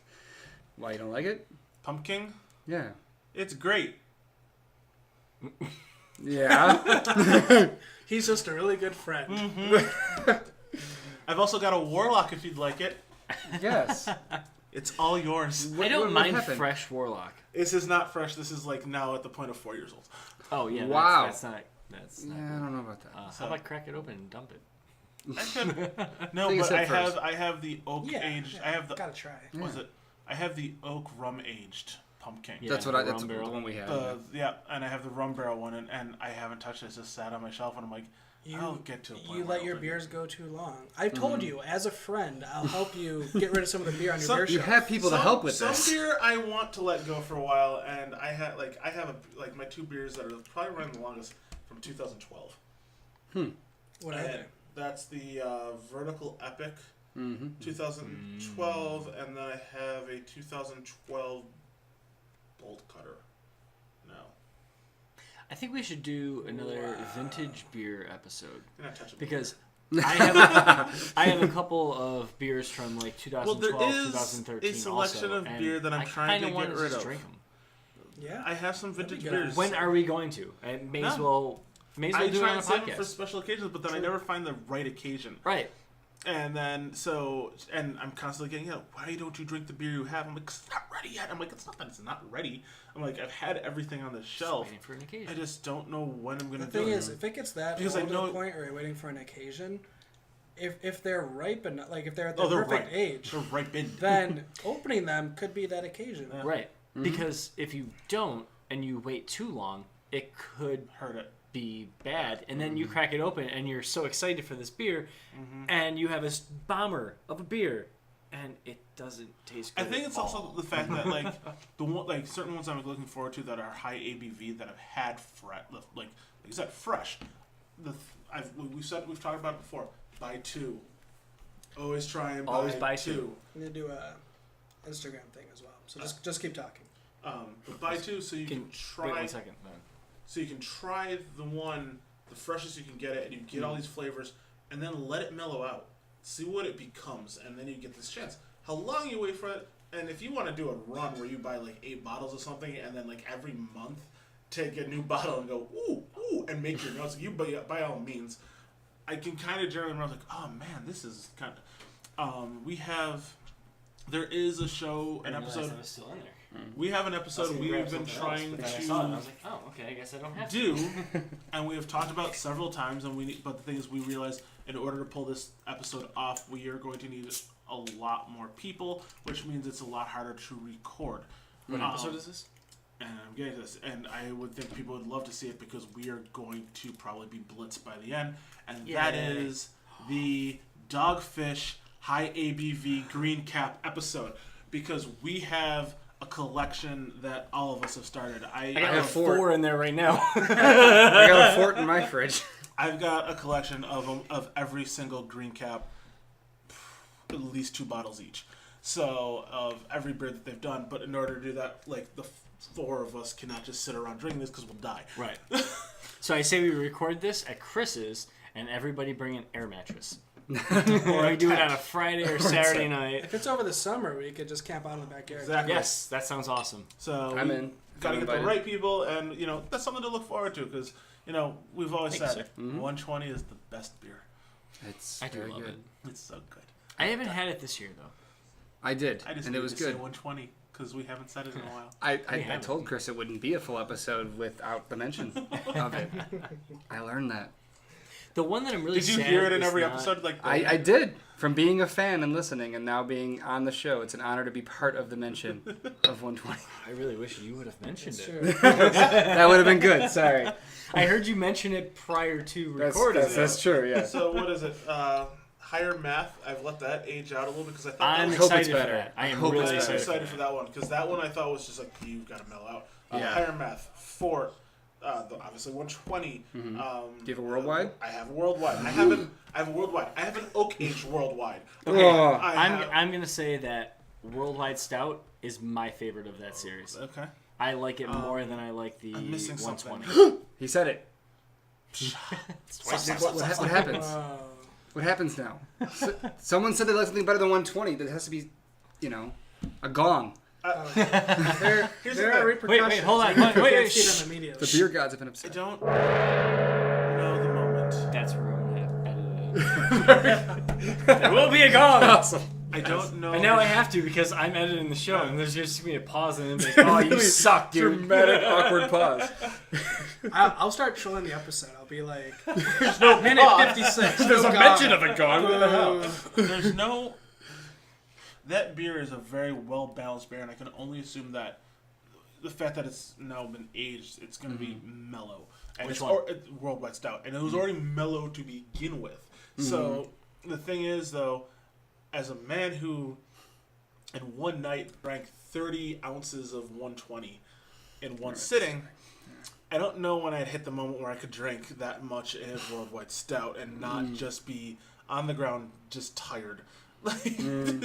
The first time I had it was actually with Chris and Dan because we were at the Dogfish Ale House and it was on tap there and we had the sample glass of it. And I think we had samples of Bitches Brew also, among others. Bitches Brew is so good. And that was just one of the ones where I had never had it before and it was a little tiny sampling. I just went, how is this as high ABV as it is? It's delicious. It doesn't dangerous. come across that way when you first start sipping on it. But by the way, my bottles of Dogfish Head, it's from the year that they hit 21%. Oh yeah, oh goody. Yeah, I'll be staying the night. Yeah. Speaking of great stouts, this is a porter. Oh goodness! Speaking of great stouts, let's talk about something else. Different stuff. Port side. Okay. This is actually from Duclaw Brewing, which had several locations, including one at the BWI airport. But I went to one of the original ones that's now closed. That was in Bel Air. It is called Sweet Baby Jesus because that's what you feel like saying the first time you have a taste when you've never had it before. I would say something right now, but I won't because I want everybody to try and tell them their thoughts. And then when we get to me, I'm now not going to tell my thoughts, but I'm going to drink it. And hopefully my thoughts will be different than what they originally were. So this is the end of the podcast, which explains that statement. Yes. I really like this. I'm a big fan of Reese cups, and although it does not taste like a Reese cup, it's just... It smells like one in them. Yes. I like the blend of chocolate. There's not a ton of the peanut buttery taste. I don't get a lot of that. It's just nutty. Yeah. It's got like a nutty, chocolatey porter taste, which to me... It smells like one. When I was there sampling stuff, and I had a Belgian, and I had a Pale Ale, and I had an IPA, and I was like, these are all pretty good. And then I had this, like, well, this is really interesting. Because I like... As much as I like my, the standby styles of I can have a Belgian and it's fantastic, and then I can have a stout and you're like, this is great. I like the beer that makes you go, holy crap, what did I just take a sip of? And that's what this was for me, was, the Sweet Baby Jesus. And that's why I liked it so much. It's not that I go, this is a Reese cup in a glass. It's not about what I like, Tim. It's about what you like. And this time I'm saying I like this beer a lot. I actually really like the fact that the peanut butter is more in the nose than the beer. Mm-hmm. Yeah. Because the general nuttiness and like chocolatey and roasted flavors of the beer, that's great. Mm-hmm. I'm fine leaving the peanut butter in the nose. That way you can inhale, get some of that while still having a good porter. Right, and I feel like that nuttiness kind of comes through, like not like in the flavor, the nuttiness comes through, and you smell it again, and then like it's just full circle. You get that peanut butter character. Mm-hmm. I think that the Reese cup comes across in the flavor or in the aroma, but it's like Reese without sweetness. Mm-hmm. Mm-hmm. Yeah. Mm-hmm. And I like that. I get a very because it doesn't come across artificial. Yeah. Just don't drink if you have a peanut allergy. Don't recommend that. Mike, could end never mind. I get a very dark chocolate, especially if you take some air in with it. You just get a very dark chocolate, almost bitterness kind of to it, which is it almost kind of get the coffee flavor. Which is funny because they made a coffee variety, a Java version of the Sweet Baby Jesus, which is also very good. This might be the first peanut butter beer I've ever actually enjoyed. Cool. Yeah. Glad to provide. Yeah, thank you. Cheers. You found one. Holy crap. Well, I think the first one I had was that Rogue, and that one went kind of belly up for me. Yeah, I didn't like the Rogue. And I think I had this one in Maryland. We had gone to a beer store, and I was visiting Tim, and I brought it back, and I was like, not a fan. This one, I don't know. I remember my disappointment when you texted me about that, and I was like, no, don't hate on Jesus. Ironic. I want to say something, but I have hit my racism quote for the day. So I'm not going to. You looked like you were about to get up and walk away. I was like, too easy. I went for the underlining joke that no one's probably gonna fucking get. I'll get some TMZ moment on my life and never get a job. I'm sure they're worried about the guy from Buffalo that made the offhanded comment on a random beer podcast. I'm sure they're looking for that on TMZ. That guy they assigned to Buffalo Podcast, he's going to strike gold. Blacklisted forever.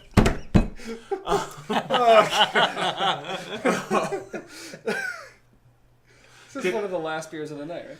Yeah. I'm going to get chased down by paparazzi as I cover my face with an umbrella. As I should have spoke English. I've never seen you with an umbrella. I love the rain.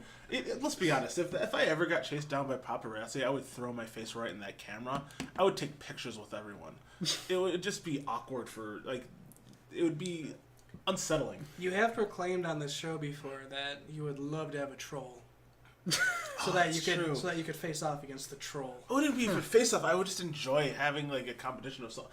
It's John Travolta, Nicolas Cage face off. Yes, but at the same time, I don't. There's a group in Buffalo that has their Facebook page, and there's always sometimes that one person who kind of is like, all right, and they get one person. Okay, well, I'm just saying. There's a one person who kind of goes a little too far, and then they get asked to leave or they get booted. It's like I kind of just want that person. I'm like, no, let him stay.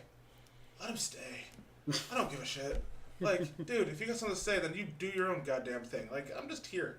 I'm just here. If you're listening and you want to keep going at it, guess what? We'll keep going at it because you're just helping me out. Dan's inviting the trolls to Invite the trolls. Hops. Invite all the trolls. All right, you deal with them. Yeah, I'll take on all comers. It's free press. You're helping my numbers. Fuck you. One of the many great parts they thought of the founding fathers in the Bill of Rights. Bring on the trolls. Bring on the trolls. Yeah, I'm getting a lot of dark chocolate. I love dark chocolate. So, yeah, it has that bitter sweet chocolate or bitter. I'm not a chocolate fan, and I am dark chocolate. So let's be. It just doesn't. Number 3. And on that note, thanks for joining us. God. You can always tell when we're at the end of the line. I've always thought of you more as Kit Kat chocolate. Crispy in the center? Yeah. No, it's the wafer. It's the wafer on the inside. At least you didn't say Oreo. Whatever do you mean? Now I want a deep fried Oreo. When's the Erie County Fair? I can go this year. Oh. Yeah.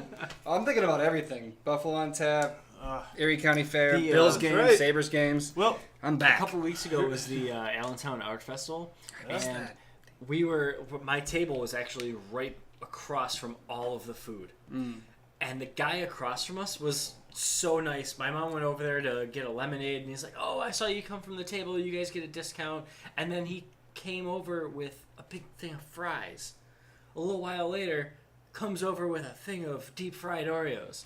A little while later, comes over with 2 more things of deep fried Oreos. And I was like, "Holy shit, dude, calm down." But I ate them all anyways. And your arteries are now filled. yeah, Someone gives you free deep fried Oreos. So we actually got cut off, and deep fried Oreos are fucking awesome. Is that where we left off? That's where we left off. Shit, I was hoping I got out of a lot of things. No. No, you're profligate racism. Oh, God. It's okay if you hate yourself deep down inside. Is that in the rules? It's written down somewhere? All right, well, I'm empty unless someone else has something they want to share. From No, I me. have stuff I can That's the share. crowd. There's Yeah. always stuff in the fridge. We could, it's 9 o'clock. It's up to you, gentlemen. I have summer off, so. I have tomorrow off. I don't give a shit. I have to be in at work at 7. No. I have to be to work at 7:30. Is that It's it? not quite a touche. Yeah. It's not really, you're not really one up at me. It's slight like, parry. all right, cool. Same-ish time. As he pours the remaining beer from the growler that Tim bought. And doesn't even give it to the guy who brought it. No, I'm good. I gotta drive home. I was watching him. He's been giving himself tiny pours throughout the... Yes. I have. Yes. I have. Plus, now it's empty. Mm-hmm. There you go. It's been sitting in my in-laws' fridge I for a feel while. like you have to tighten that bolt. Yeah, a little bit. This? Keep A doing wobble that. wobble. It won't break. No, yeah. Dan made it. You can fix it. I didn't No, I know. You had it made. I am going to crack open more. Go for it. Oh, no, I did the glass and the letters. Yeah. And I think I got a little... And there's also established. Oh, I in did the put year the data. I did put the date on it. Yeah, Okay, yeah. good. What do we got here? Homebrew? Yes, sir. All right. figure you and I have met for the first time tonight. Indeed. Finally. Is that true? Yes. Yeah, this was it. So you two are huge Star Wars fans. Absolutely. I found that out. And soccer.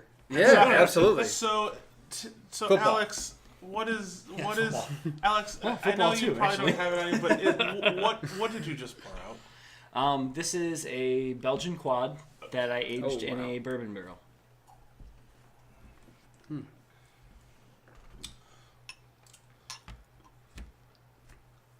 That's good. Definite hint of bourbon. And by hint, I mean a kick in the face. Is it of 1 foot cock?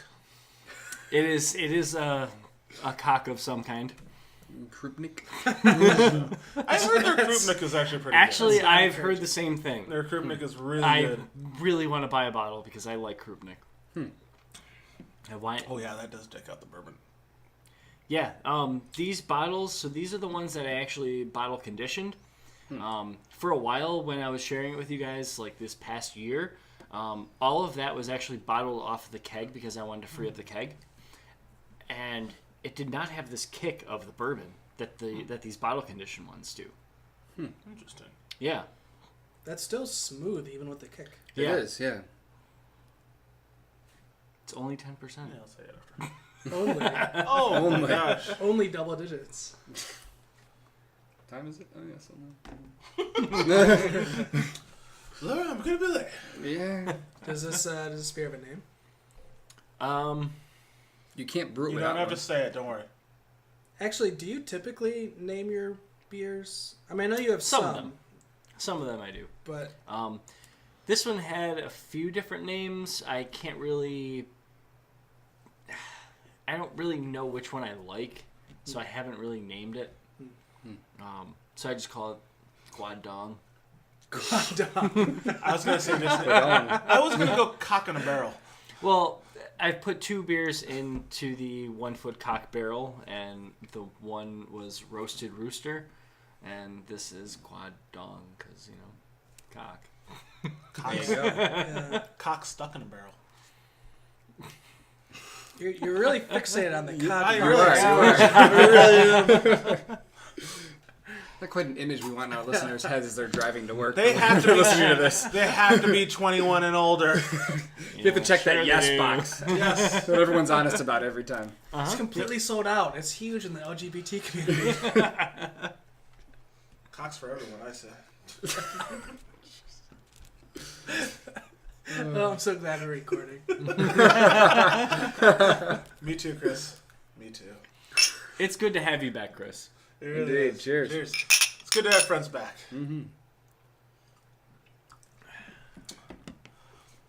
Well, on that note, I don't know if I can go. If I can I can't continue on this pace, or else I'm No, going back. because it's going to be more racist comments out of your mouth. Racist.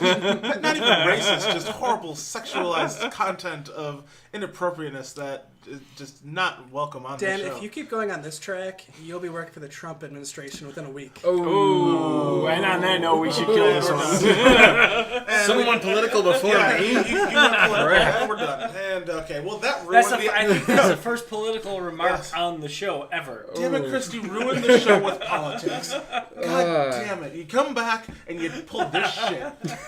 You're off. You're done. So I knew as the new guy not to go with that, but man. Well, guys, thank you for joining us.